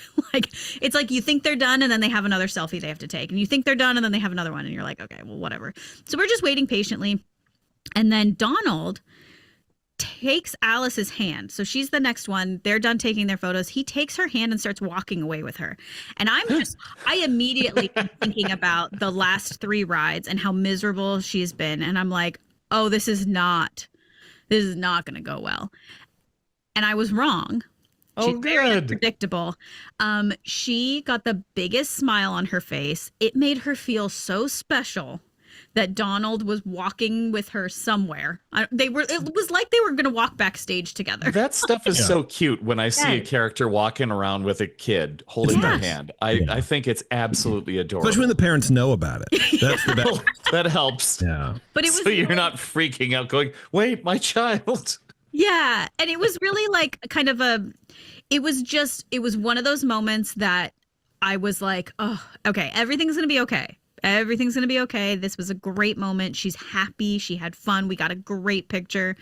So I did want to mention that because I do think that Disney magic is still there. Excuse me. So great. Can I move on now, Taren? Okay. Talking about our weird child. Speaking of weird, and how you took your child on Space Mountain next. Yes. Yeah. Well, it's in the dark. It's loud. We gave her 2 Dramamine and she was out. And so at that point, we're like, let's go on the ride, and she won't know about it. And she woke up going around one of those curves, and it's a good thing we brought extra pants. You know what I mean? No. So this is gonna be like a jumble, but I guess still on the Alice train. Her favorite ride, Autopia. Of course. 100%. Of course. And so you're covering every question I've written down, by the way. Okay, we're doing that's great. Good. That's fine. To the point where we're doing Autopia. So Taren and her share a car first, and then the next day we do Autopia. We come back, and then her and I share the car. And she's like trying to tell me in line, like it's she loves this ride because it bounces her hands, and I'm like, awesome, baby. I have no idea what you're talking about. And honestly, I think that's 24.5% of my parental experience is just going, that sounds great. I have no context to whatever you're trying to tell me, but I love that you're using words to talk. And that's awesome. I'm not saying that last part to her, but that's what it is. Because 6, 7, it's the constant commentary or whatever's running through their minds, whatever they want to talk, I'm going to go do that. Good. You don't need to tell me that you're going to go poop. I really don't. I love that you're going to go do it. Shut up. Stop telling me. I'm walking now. Good. Keep walking, please. Whatever. So, we're going somewhere. You need to keep doing that. Yeah, please. So we get in and she's like, so you're driving, and then the little center thing that keeps you in the lane, right? If you hit the car, or if you hit that with the car and it goes kind of too fast, it kind of bounces you. It like kind of corrects off the ricochet or whatever. So she's doing that. She goes, see, and like her hands are like flying all over the steering wheel. I'm like, honey, that's cute, but that's not what it's for. It's just to help as a guide, but you're not really supposed to be running into it. She goes, yes, you are. Bam! And I'm thinking of the poor maintenance people who have to just work on these cars. It's constant job security for people like this. And I tried to eventually I think I got through to her. Like, no, you try not to hit it. Oh, bam. Okay. She wasn't trying to hit it when she was on with me. She just did. Yeah, and I know. Right. It moved her arms and she thought it was funny. But I will say, okay, we already know that no adult likes this ride. Like, it's so annoying. I like it. I like the ride. How, my leg, my quad literally was on fire. Literally was on fire? I had to okay, it wasn't literally on fire. Then that's a problem. Then we could probably get free passes if you got caught on fire. It was cramping. I do more exercise. No, I mean, look, there's a certain amount of discomfort to it, sure. But I enjoy the ride, and mainly because it's part of the park that you don't really get to see normally. Yes, because I like do different, like that. there's different stuff. It's a even long the ride. foliage And it and the is long. landscaping is different. It's just, and it's kind of peaceful. I enjoy Autopia very much. I hope they never get rid of it. Stinks though. So Woof. we did that twice. She loved it. She also loved, which I didn't think she would, Buzz Lightyear. Got off that ride and she loved it so much she was jumping up and down like some kind of maniac. And then she wanted to do it again, so we went on it again. She goes, again. All right, cool. I do want to say She sucked at it. one thing that we solved a problem by the loudness of the rides. We put earplugs in her ears for the rides. Those little foam earplugs. The little foam earplugs. Yeah. Changed everything. Like Yeah. once she didn't have the intense noise in her ears, it helped her a lot. So just as a little tip for people. Absolutely. Big deal. Yeah. Yeah. Yeah, it was good. And she just gets, I don't know, she just gets a little sensory, things. And that's fine. I blame our neighbors for lighting off fireworks randomly. Yeah. But you know what I don't blame? Summer for being here, basically, almost. And the 25th Minute Brewery has the perfect lineup to keep you cool and refreshed. They have Hell or High Watermelon, which is the ultimate summer classic. Brewed with real watermelon juice, it's crisp, juicy, and ready for sun-soaked adventures. Or you can get El Sully Lime, their award-winning Mexican-style lager with a bright citrus twist. Taren really loves that beer, actually. I do. That's a Smooth, great refreshing, and made for warm days and cool nights. And to celebrate 25 years of the 21st Amendment, they bring the 25th Anniversary IPA, which I have not had yet. A bold West Coast IPA packed with classic and modern hops, bursting with pine, citrus, and a touch of tropical fruit. So whether you're kicking back on the beach, firing up the grill, or just raising a toast to summer, they've got the perfect brew for the moment. Find 21st Amendment beers at your favorite store, bar, or brewery taproom, because summer deserves great beer. What do you think of that? I love it. What Sounds I think I want to good. do is on our next secret show, Eric, I want to try to get Sully on to like taste that IPA with us. And then I think we'll have to send you some so you can have some too. Ooh, If you that'd be can't fun. get it out there. Yeah. If I know you live in like underground in a mountain. You're a prospector, Yes. Eric. Yes, I'm in a bunker in the mountain. I would love to live in a bunker. Dude. That'd be so cool. Yeah, that's a good. There's one store that can. Well, I can ask my local guy if he can. Ask if he your can local get guy it. if he can get Yeah. it. That'd be cool. I will do that if Sully we're can't gonna ship. do this. Yeah. Yeah, so Sully can't ship, and then that would be up to me to do it, and I'm just not going to do it because it's expensive and it's a pain in the butt. Well, All right, well, charge me. I don't know. well, whatever I'm going to do. Okay, so let's just kind of. I want to do Disneyland, talking about Disneyland, by basically talking about opinions that I had no business forming, but Okay. I did anyway. Previously? Okay. So the first one, I want to talk about the Haunted Mansion. Okay. That's like the main thing, because that to me has gotten the most attention, the most work done on it since we've been at the park. Okay. Okay. So the Haunted Mansion queue specifically. Q and Barnwise. Yes. So the queue, I probably said I hated the idea of it. I'm not really sure. It sounds like something I would say, where like I hate the fact that they have to like pull up all this old brick that's been there since it opened. But overall, the mansion queue is pretty neat. I think they did a good job of whatever they had to do. The fast pass area is kind of gone, but it's like this faux little greenhouse kind of thing, hut or whatever. It looks neat. We didn't get to go in it, but it looks good. The mausoleum or the crypt or whatever that used to be embedded into the wall, into the retaining wall, is now separate. So it looks more like a crypt would. It actually has, Yeah. 4 walls. Depth. Sounds good. Yeah, so that was cool. Overall, not bad, not as intrusive as it could have been. It's kind of the same. I think, yeah, It just kind sort of the changed samey. like the switchbacks. They took a lot of switchbacks. I would have 100% bought one of those old bricks that they tore out of the queue. If they had auctioned that stuff off or whatever, I would have 100% paid $50 for it. What bricks did they take out? Well, because they had to refinagle the whole pavement and the whole line, right? They did? It was the same shape. No. Nope. Oh. Wrong. I don't know. Maybe it is. Who knows? Okay. So in the mansion, there's the new bride. We talked a little bit about in the secret show in the attic scene. It was really neat. The attic scene now has like a model of the haunted mansion, like right when you go into it on the right side. It was kind of neat. It's kind of a cute thing. I like That's it. fun. Yeah. The new bride in there is cool. I like the effect. It's kind of more projection. There's a little more movement to it. I enjoyed it. She looks sort of like a softer painting of Jesus on the cross, like the facially, because she's like looking off to the left and down. She looks very sunken and sad. I was like, oh, my friend's like, yeah, let me know what you think of it. I go, looks like Jesus. And he goes, you know what? We get a lot of Mary. I'm like, okay. But either way, it's biblical. It's weird. Interesting. So I liked it. I thought it was cool.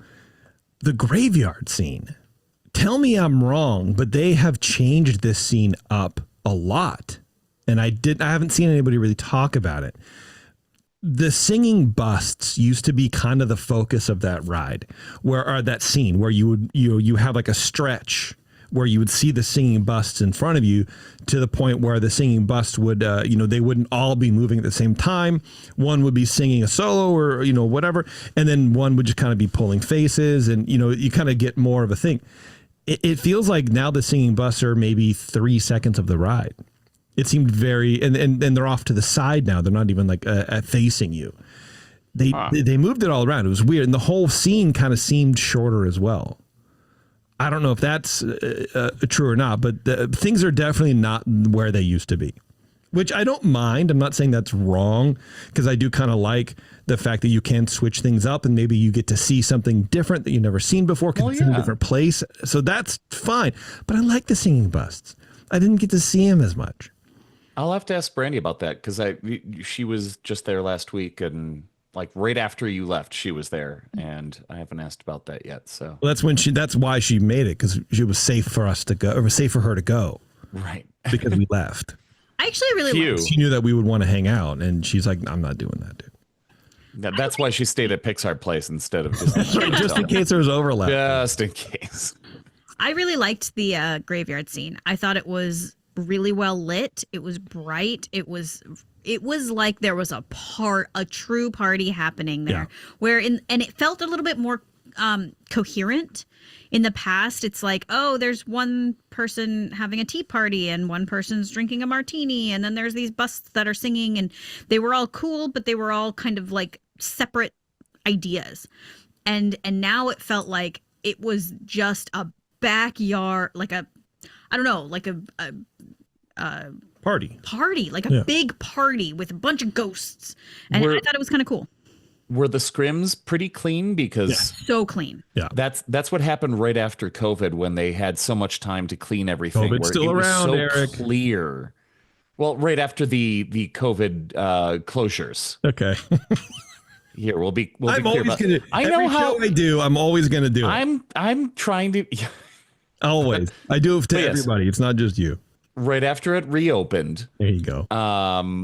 The scrims there were so clean that you could see everything very clearly. Yes. Yeah. And so it was kind of like HD. They really kind of stepped it up. And I think the lighting was a little different too. The color seemed a little more vibrant, but not in just a clean versus dirty scrim way. Just a different color tone. Mm-hmm. Which I kind of enjoyed. And you know what? I was right when Taren was talking, which I typically do, kind of zone out. I was thinking about Ryan's question about, what we realized maybe we missed or whatever. And I thought, okay, Haunted Mansion for sure. But and Alice was with us, and she actually really loved the Haunted Mansion. That was our last ride. That was one thing that we really kind of always try to do anyway as a tradition, is have that be the last ride before we go out. We got to do that. It was nice. But, I guess it solidified like how much focus I was putting on Alice having a good time, that, we didn't, like, for example, she was really scared walking down the hallway after you go down the elevator. So it was more of like comforting her rather than be like, oh, I'm finally back here, Not that it took away from the specialness of it, because I would rather 100% be focused on my child than the thing I've seen 100 times. But that's probably the closest I got to like, oh, yes, finally we're here again. You know what I mean? That's probably the closest answer I can get, is walking down that hallway in Haunted Mansion. Yeah. Yeah, and she liked it. It was her. It wasn't necessarily her idea to go on it. No, we basically bullied her. We bullied her, but she was into it, and Yeah. and she really liked it. When we were going up the escalator thing on the afterwards, she goes, again, and then she denied saying that later, but I heard it. Yeah, for sure, I dude. absolutely heard it. Yeah. I remember that. Like that was my experience as a kid. My dad's like, "We're doing this." I'm like, "This is too scary." And then by the end, I'm like, "Yay, I love it." Yeah, I was like, look, this is our favorite ride. We've done everything. We haven't asked to do a single thing. So maybe I guilt tripped her a little bit. But, I don't care. I said, like, we're going to do this ride. We would really appreciate it if you wanted to do it with us. But we really want to do this ride. Here's $5. Get a churro and stand over there. If you could be, a brave girl, put your big brave girl pants on and do this. It's not going to be as bad as you think. I promise you're going to have a good time. But we really want to do this. She's like, okay. And she loved it. She absolutely loved it. So that's good. Which leads us to the carriage shack, the shed. This has been a focus for a bit, especially online, and we've talked about it a little bit too. And Ryan went there and he said it wasn't that bad, and I disagree. So if you're coming up from Pirates, right? If you start at Pirates and you kind of come up, the carriage house or whatever isn't terrible. It's not that bad because you see the house first. It's kind of covered by the tree. You don't really see too much. It's angled such that it's like almost hard to see. Yeah, it's not a big unless deal. you're looking for it, I guess. But if you're heading down from Tiana's, it's a little more obstructive. And we really only did it at night. Mm-hmm. And at night, it is lit so thoroughly. It's like a searchlight on a foggy night because they have like 5 or 6 pendant lights just hanging from the roof at all times, like around the thing. And it was so bright, it pulled focus for me from the surrounding area because everything is so dimly lit. Like if you think about Rivers America at night or New Orleans Square at night, right? That's the best. It's softer. There's It's not a super whole lot of dark. lights. Yes, right? This is not like that. There is so much light around this friggin' shack that you're trying to get the vibe of everything. And that is, and maybe I'm a little harsher on it than I need to be because New Orleans Square is my absolute favorite land in any of the parks. I love it so much. The vibe is great. Haunted Mansion is my favorite ride. And then you have this lantern in the middle of it. And you're like, what is this? So you can't help but like look at it. So like, okay, whatever. That's fine. The inside it's a shop. It's fine. I didn't see anything that needed to be there. I didn't see any reason for it still because you can just go to Le Baton Rouge and find all the same stuff, all the same Randy merch. said the same. Yeah. She's like, I wanted more merch. I wanted cooler merch. Or different stuff. I wanted Yeah. more of a reason for it to be there. I still don't understand why they have now 2 shops that have Haunted Mansion specific merch in it in the same area. It doesn't make any sense to me. It bothers me. Yeah. Isn't Le Baton Rouge, didn't that change to a Tiana shop? No, that was Not yet, at least. that was Oh, that was the other. it was the other shop. I think I may be getting it wrong, but Le Baton Rouge in my mind is the first shop like next to where you get the gumbo. It's like right there. Okay. That might not be it. Maybe.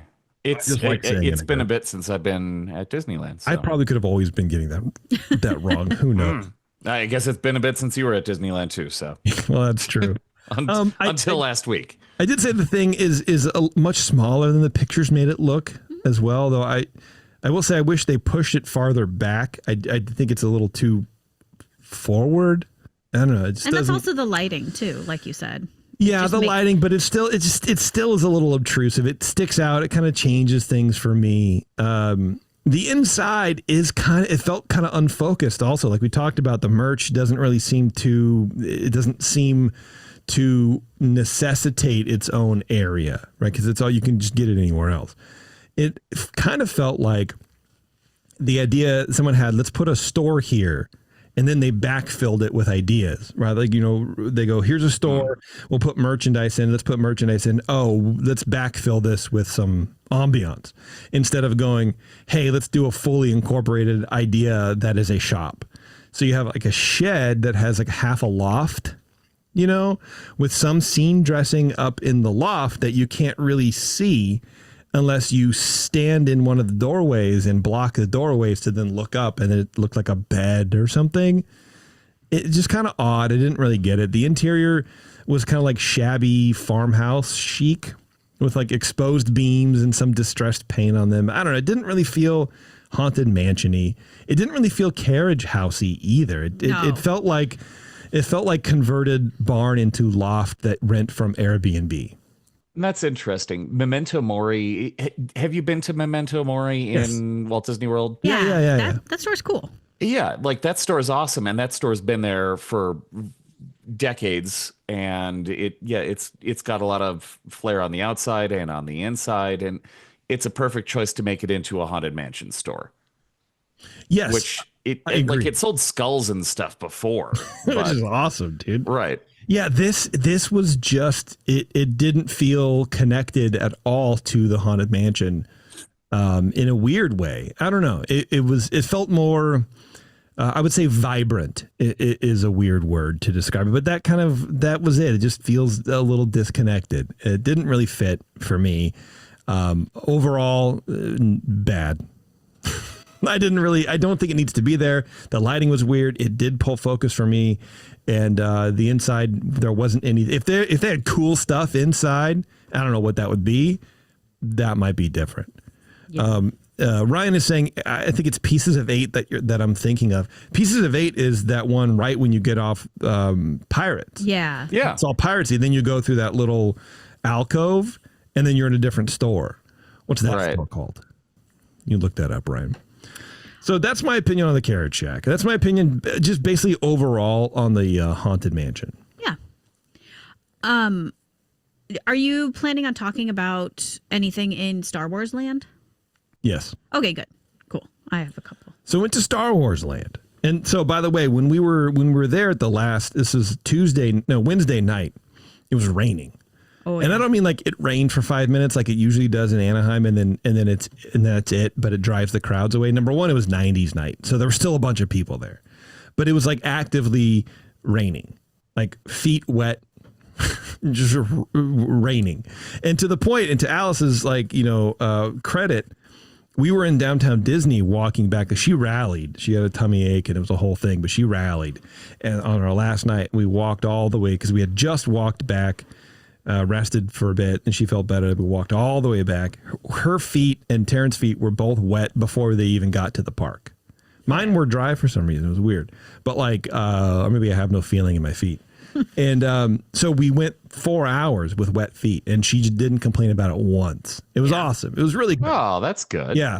But we did Star Wars Land in the rain. We built a droid, which was cool. It was weird. To Taren's point about like the magic not being gone, there was nobody in the droid building area. So I walk up to the cash register. I'm like, hey, how do you build a droid? The guy's like, he asked, it was like I asked him, what 2 + 1 is. He's like, hang on. Yeah, he's like, do you have a reservation? No. He goes, are you a walk-in? I'm like, yeah, yes, I'm a walk-in. Whatever. So I need to get my supervisor. Well, you start here and, you get rung up first and you go bring in the receipt or whatever. And you do the whole thing. There's so much crap there to be upsold. Nobody upsolded me on anything. Nothing. Wow. Like at the end of the day, we built the robot. Alice built she picked out all the things. It was really cool. She had a lot of fun doing it. And then I was like, hey, what are those like chips, the personality chips? She's like, oh, it's just something you can buy to like change the sound of the robot. I'm like, oh, okay. And she's like, yeah. Okay. At that point, I would have bought one of the stupid things. I would have bought anything in that place because we're already doing it, and it's that's what she wanted as her gift, and so we're like, okay, it's already $107 friggin' dollars, and it came with batteries, which is really nice. I was really impressed with it. I was like, oh wow, it's cool. It comes with the batteries. It's great. So like, why not sell me them things? Then come to find out, and I only learned about this like a week later doing research because there's an extra button on the controller that doesn't do anything. And Alice is like, what does this do? I'm like, I don't know. Let me look it up. Apparently, you can buy stuff for the legs, like lasers or rockets or whatever, that you can use that button to automate. Not automate, but like light up or play different sounds or whatever. No one told me any of that at all. No one tried to sell me on anything like that at all. And I was kind of like, oh, as much of like an anti-consumer consumer am I? Like I would have at least wanted to hear the price and like you pitch me, bro. I totally get that feeling. You're like, can you? It's the feeling when you're at a restaurant. And you're like, you could have offered me one more drink and I would have bought it. Yeah. I totally would have. You could have done it. You could absolutely done it. So that was weird. But the one thing that did solidify for me was that the Ronto wrap is the best food at the parks, and I want anybody to fight me about that. I'll fight anybody over that. So I want to tell you about a mistake I made. Okay. Uh-oh. It's going to be Taren. I'm going to fight you, Taren. Let's go. I did the mobile ordering for the Ronto wraps while they were making the droid. And Jason goes, I want a Ronto wrap. And I was like, oh, of course you do. Of course I do. Yeah. And I go on the thing and I get the Ronto wrap. And then I see this thing called the Pijali wrap. And I'm going to read you the description. Mortadello ham, capricola, whipped burrata, pistachio pesto wrapped in pita. Sounds great. And I'm going, yeah. Like, as much as I love the Ronto wrap and I had been looking forward to it the whole time, I was like, you know what? That sounds fantastic. So I get it. Don't get it. Do not get it because the Ronto wrap is warm. It's a nice warm sandwich because it's a sausage and it's got the turkey and it's a warm pita and all that. I assumed, I understand that like this sounds like a sandwich, right? A deli sandwich. But I still expected the pita to be warm because you don't eat cold pitas because they are gross and dry. And it is a sandwich in a cold pita. They took it out of a refrigerator and handed it to me. Yeah. And it was not good. Well, and I don't think to their defense, but potentially, because I had it and she's right, it's not good. I think that they just did it wrongly because it was, you know, when you put something in like an industrial refrigerator and it's like cold, it is cold to the core. Cold. Mm-hmm. That's how cold it was. I don't think anything needs to be, nothing you eat should be that cold unless it's ice. Like that's it. And it was, so I just think they didn't take it out enough, but that sandwich should have been warm to at least room temperature. Yes. They could have thrown it on whatever heater they've got. Yes. Yeah. It needed some warmth. A room temperature would have been fine, but it's just like, because it was so cold, it lost all it was like flavor. 52 degrees. Yeah. Like cracking a tooth on that pita. Yeah, it was not good. No. It was not good. So just stick with what you know. Don't try new things. Or ask him to heat it up. You know what I mean? Maybe, yeah. Yeah. But that was good. So let's see a couple things real fast before we just kind of wrap it up here. Runaway Railway, awesome ride. Mm-hmm. Monsters Inc. still rules. Yeah. We got Alice to do that. She kind of liked it, but not really. She was fine with it. Still love that ride. We did the Swiss Family Robinson tree. Oh yeah, that was great, brother. That is a hike. If I wasn't as in quote unquote shape as I am now, I wouldn't have been able to make it. And there's not a whole lot really to see. And then if because you think, oh, I'm going to get up on the top and I'm going to look out on the views of the park, you can't see anything because of the fake branches are in the way. Oh, they've got a lot up there. Yeah, I see the HVAC system for Pirates. That's sweet, and I see a little bit of the water there of Rivers America. Don't look that way. Look at all the fun stuff. I didn't even think to look out on the park. Oh, you got to, but you can't anyway because it's all the dirty fake leaves. But I really liked it. It was neat. It was fine. It is kind of a maze. When we were walking down, people were walking up and they're like, oh, no, we didn't see a sign that says, don't go up this way. Ha, ha, ha. And then I look down and it literally says exit only. And they're like, other people are walking up there. There's a sign. So I'm like, oh, it happens, brother. So we walk out, we get down the stairs, and then we go the way we think we're supposed to be going. And then we almost went right back up. It's like a one in, one out. It's weird. So I'm like, oh, let's not do that again, please. But that was cool. I like the Swiss Family Tree at night. Looks great. Mm-hmm. So the thing looked great. Mm-hmm. Things that I didn't do, things that we didn't do that I'm okay with not doing. Okay. Rise of the Resistance. We didn't do. Yeah, that's one of my very big disappointments. Yeah, Taren really we tried. We didn't bother figuring it out. The rider switch or whatever, like timing wise or whatever. I mean, and I don't care. I'm fine with it. If Alice doesn't like the noise, No. I mean, she was never going to go on it. No, we were going to do rider swap anyway. Yeah. But the queue, the standby was already half an hour. The ride is 15 minutes. Like, what are we going to do? You're just kind of standing around. Yeah. Yeah. I get it. Pirates. We didn't get to go back on Pirates. That was my other disappointment. Because that's I don't actually my care. favorite ride. Like yours is Haunted Mansion, but mine is really Pirates. Wow. And so I think about that, and Took this show to figure that. I guess for me, it's like Pirates hasn't been changed. It's all the same. I just didn't care.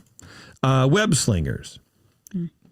I would have gone on it because we were there, but I didn't want to go on it enough to do like a rider swap thing.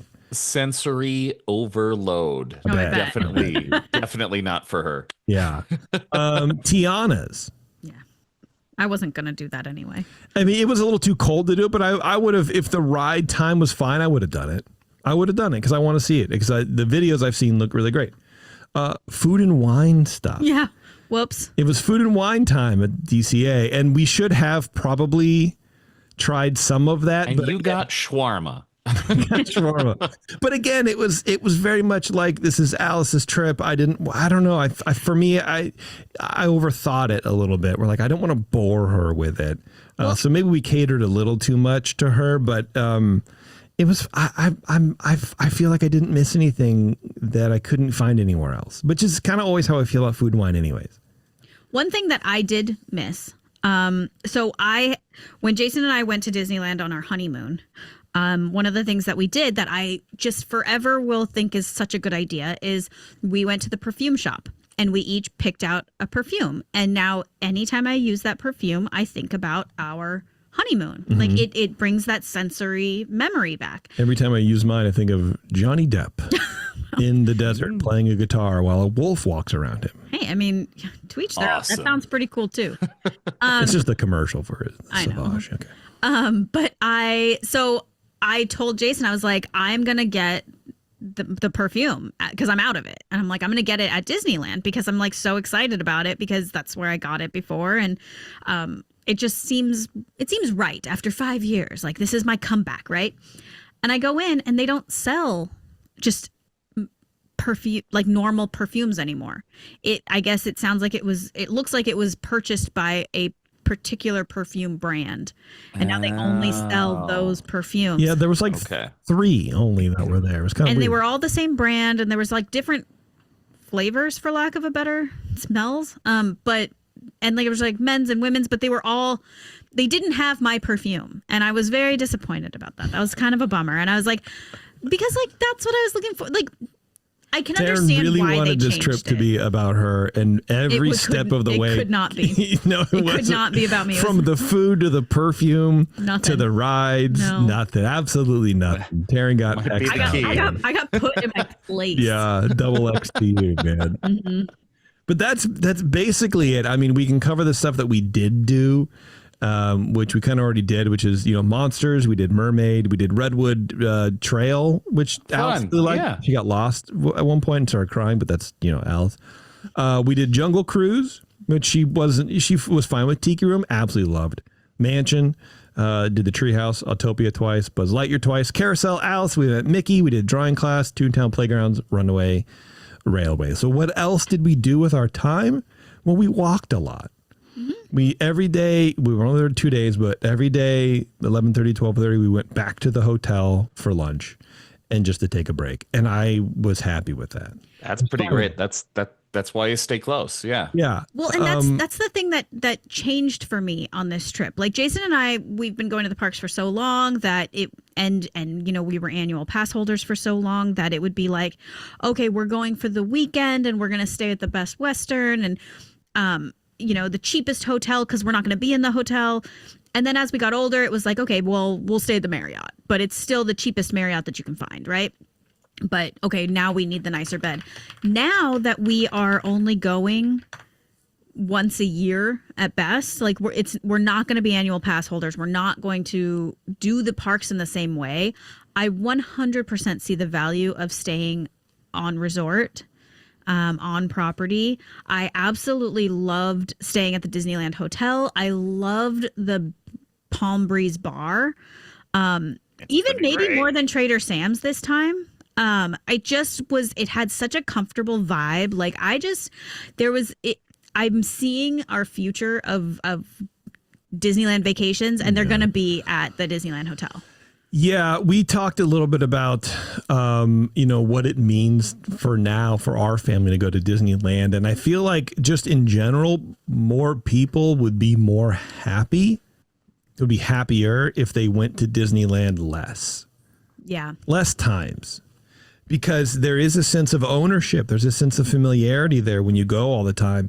And sometimes it takes not going for a while to kind of remind yourself that like it's just a vacation place. It's not, the only reason it's special is because you make it special. And there's no magic behind it. There's nothing in the air. What it is when you go there, you've already paid for your tickets, right? You're not handing over money at the front, right? So everything you buy there feels like, that there's no rules. It's Disney. You get the dopamine hits of everything. And if you kind of ground yourself by not going all the time, I feel like it reconfigures what Disneyland means, quote unquote, to people. I look at it now as like it's a nice place to go vacation, and you hang out and you just be chill about it.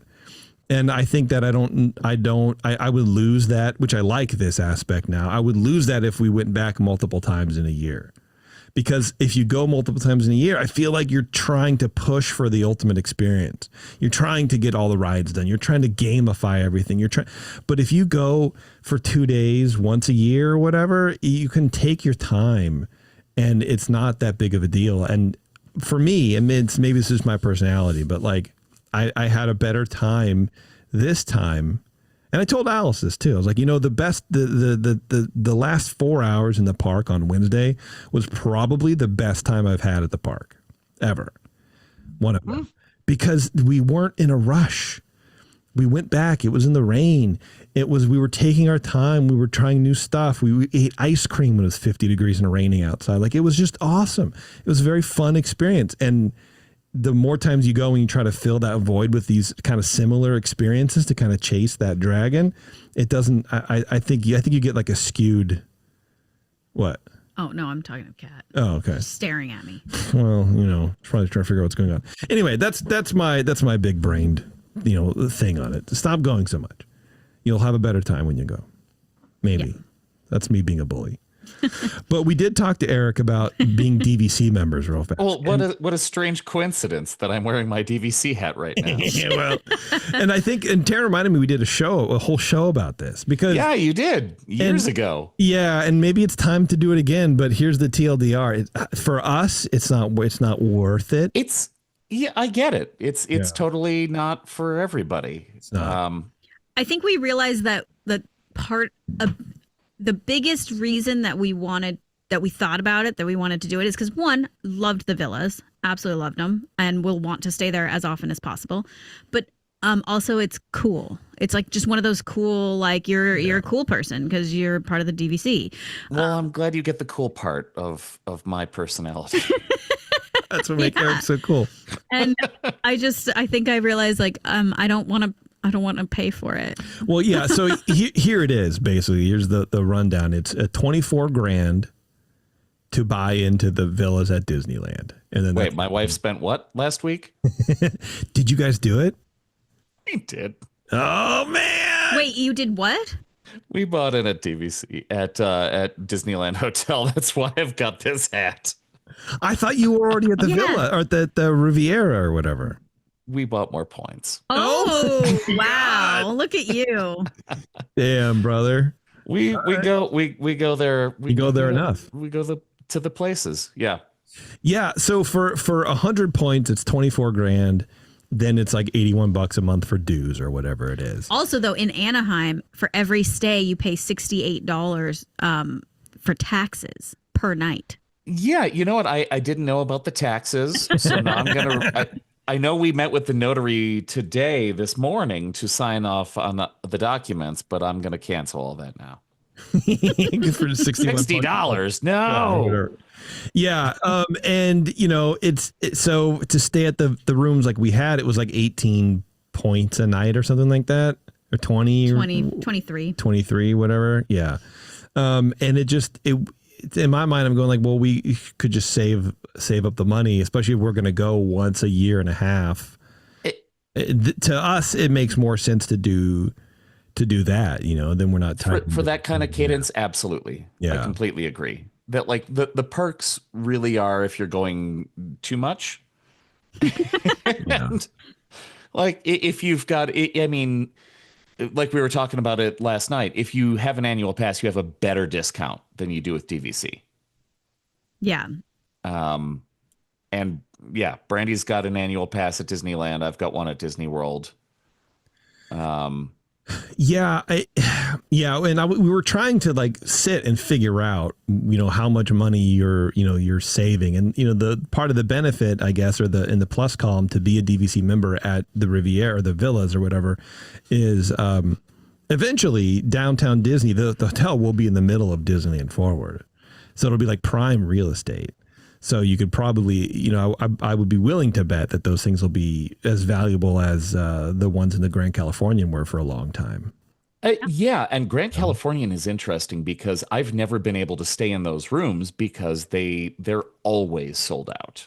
Yeah. But the Disneyland villas, they've been available since they opened up, and I love them. I completely agree. Those rooms are amazing. Yeah, I would want to do the garden view or whatever it is, Taren, right? Yes, it's like they have a special garden room, and there's not very many of them, but they open up to the pool, so they have a balcony ones or a patio, and so they're like maybe $100 more a night, I think, for the exact same layout of a room that we had, and I'm like, yes. But balcony is the way to go, and that's my only main complaint about the Disneyland Hotel is I miss my balconies. I want to be on a balcony, sitting there drinking coffee in the morning, exactly, and having my quiet moment, or at night, drinking a cup of coffee and playing, having a quiet moment, playing on the Switch. Yeah. I don't know, but yeah, like it's that's always. I mean, that's one of those things that I love about the DVC rooms is for the most part, until this latest tower, they've got balconies, and that's just nice to, like you were saying, Jason, open up the door, open up the window, have some air flow in. Yes, absolutely. Instead of just AC. Yeah. And my only fear about not being a DVC member, besides not being cool anymore, is not being able to rent the rooms that we want to rent, because eventually they're just going to be taken up by DVC people, because you can rent rooms 11 months before you go or something like that. So. Yeah. But is it worth 24 grand? No, it's a car. Yeah. I think you can still get what you want. With the cadence that you're talking about, I think you're fine. Yeah. And you can get these rooms. This place hasn't been booking up like other places, like Grand Californian always has. And and can I just say that, like, no, the idea, so I knew there was a lot at stake, like I was saying, going on this trip, because Jason didn't want to go, right? Like you guys know that he hasn't wanted to go, and it was all me pushing it. Alice didn't even know, so like this was my trip, which is probably part of the ownership that I was trying to grasp. Yeah, you carried a lot of weight moving into this. I did. Yeah, and it's funny because I didn't really know how it would go, and I was keeping an open mind and thinking, you know what, he might hate it, she might. I didn't think she would hate it, but I was like, you know what, maybe we won't. She almost did, though. She almost did. But I was like, maybe we're not going to be like a Disneyland family anymore. And maybe that's going to be the outcome. But when we came back and he starts talking about DVC, I was like, we're back. We're back. When you texted me last night, I'm like, he doesn't know that I just bought in. He's not asking because he knows about this. He wants a room. And I was like, we're going back. I was like, oh my God, like it worked. Like I felt accomplished. I will say, like, because we are who we are, we masked, we brought our HEPA filter into the room, and like, and that's why, mainly the reason why I want a door I just want a thing that opens. If I can get a room that opens with a window that opens, right? I'm fine. We were walking around. I guess we should talk about it real quick. We were walking around the parks and the resorts and stuff. There were a lot of cast members wearing masks. There were a lot of, maybe not a ton, but there were a few guests wearing masks too. So it felt a little bit easier. It was easy enough to take our masks off for like a break. It was. Alice and Taren are more used to wearing masks for longer periods of time than I am because I'm just at home all the time. So it was a challenge a couple of times for a bit. Like I'm just taking this off for a bit. I need to like go someplace away from people. And so, you know, after having those experiences, I'm like, okay.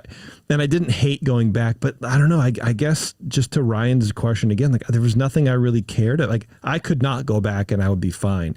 But I don't know if that's just where I am in my like mental health journey or like, you know what I mean? It's like, I just don't, I kind of have this neutral thing about just things in general anyways right now that I'm trying to like work on. So it might just be that too.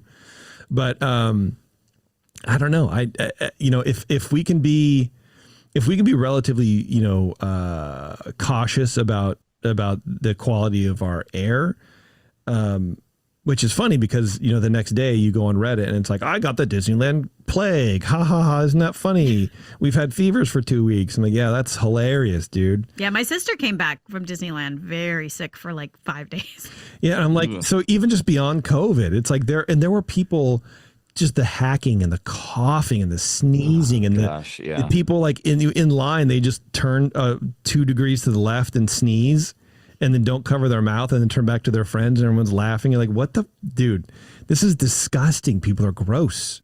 So just that in and of itself, COVID aside, we're going to be, you know, wearing masks when we go back, but it would be nice to be able to have a room to be able to, you know, open a window. And so if we can do that and guarantee that, then maybe that's, you know, then it is, you know, worth it. But, it's still hard to justify, especially for the past 3 years. I've been sitting there complaining about the price of beer at Disneyland.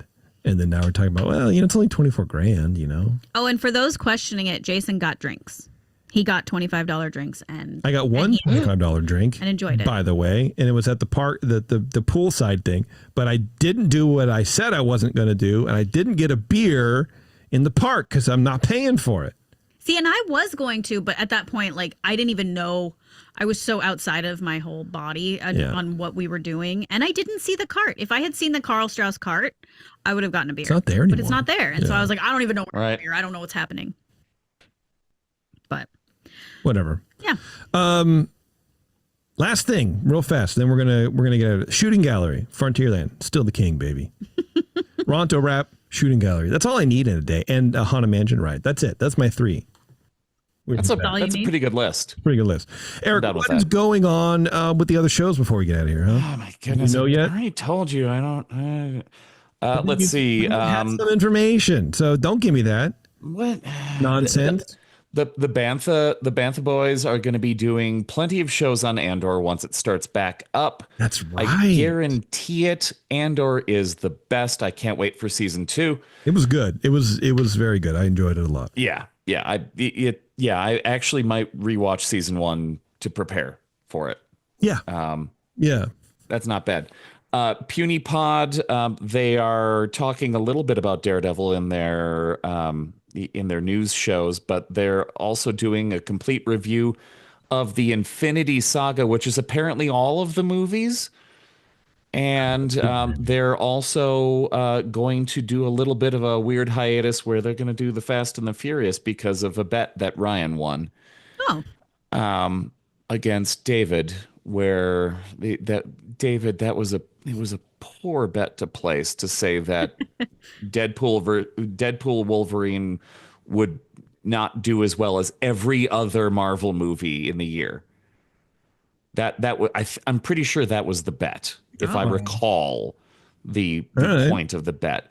Yeah, that's a dumb bet. But yeah, David lost, so now Ryan gets to watch Fast and Furious movies on Puny Pod, and I think that's all they're going to do on that show from now on. Scraping the Vault, they're nearing the Tinkerverse. Okay. Oh God. All of the straight-to-video Tinkerbell movies. Oh. Yikes. I don't know exactly how they're going to handle that. Not good. Right. Pod killer. Yeah. Yeah. Yeah. And on the Supreme Resort, we are about to do our part 2 of our March Madness business, where this year our bracket is hotel pools, continuing our hotel theme. We set up the bracket on the last show, and on this next one, Teg from DL Weekly, our friend, will be on to judge the show like he normally does each year, and we will figure out which is the best pool at a Disney resort or a Disney Good Neighbor resort. I love this. It's all the hard hitting I information. was just that thinking everyone that wants it's to like hear. it's really the info that everyone needs, but truly, I mean, some of those have some really cool slides, some of them don't. You know what? At the culmination of this show, what you should do is you should pick all the winners and design the perfect Disney park with it. And you know what? That's finally useful information for someone listening to our show. Right. After all this time. Yeah. When's Buena Vista Boys coming back? I don't know. I'm in talks with Matthew. But we watched our first movie, which is Something Wicked This Way Comes. Oh, man. So I took notes on that. Love it. I'm in the works with maybe doing something with Dan for Patreon only, just to warm up a little bit. But we're talking April sometime for Buena Vista Boys. So nothing new yet, but we're working on it. Okay, sounds good. Yeah. Let's see. All right, we're finally getting out of here. I know I said this a while ago, but I've got a lunar eclipse to look at in like Yes. half an hour here. yeah, that'll be fun, huh? I guess. Everybody loves looking at the moon. Yes. The moon haunts you, Conchu. Okay. Thank you very much, everybody, for tuning into this show. I hope it was helpful. If you have any questions on taking a weird, sensory overloaded 7-year-old to Disneyland, please let me know. I'll answer everything I can. Ultimately, she had a great time and she wants to go back. So that's all we can really ask for. You know what I mean? Oftentimes with kids, it's fighting through the emotions that you have to then process and go, you know what? That's actually not as bad as I thought it was. So, let's go back. And we're like, hey, that's cool, man. Whatever. Eat this Benadryl. Go to sleep. Anyway, thank you very much. And a big shout out to Concierge, our friend over at Concierge Jimmy, who helped us out on this trip. And then, of course, Sully from 21st Amendment. I don't know, just because he's Irish and it's almost St. Patrick's Day. So what do you think? Hooray. Thank you, everybody, for tuning in and listening live in the chat and asking me questions. I appreciate you guys very much, and for downloading the show. And again, go to patreon.com/EarzUp and sign up for just $5 a month to get the secret show, a bunch of other projects that we have on too. PewniePod does a lot of stuff. There's a lot of stuff going on over there. For everything else, there's a website, EarzUp-podcast.com. Until next time, we'll see you in the parks. And that might actually mean something this time. Yeah.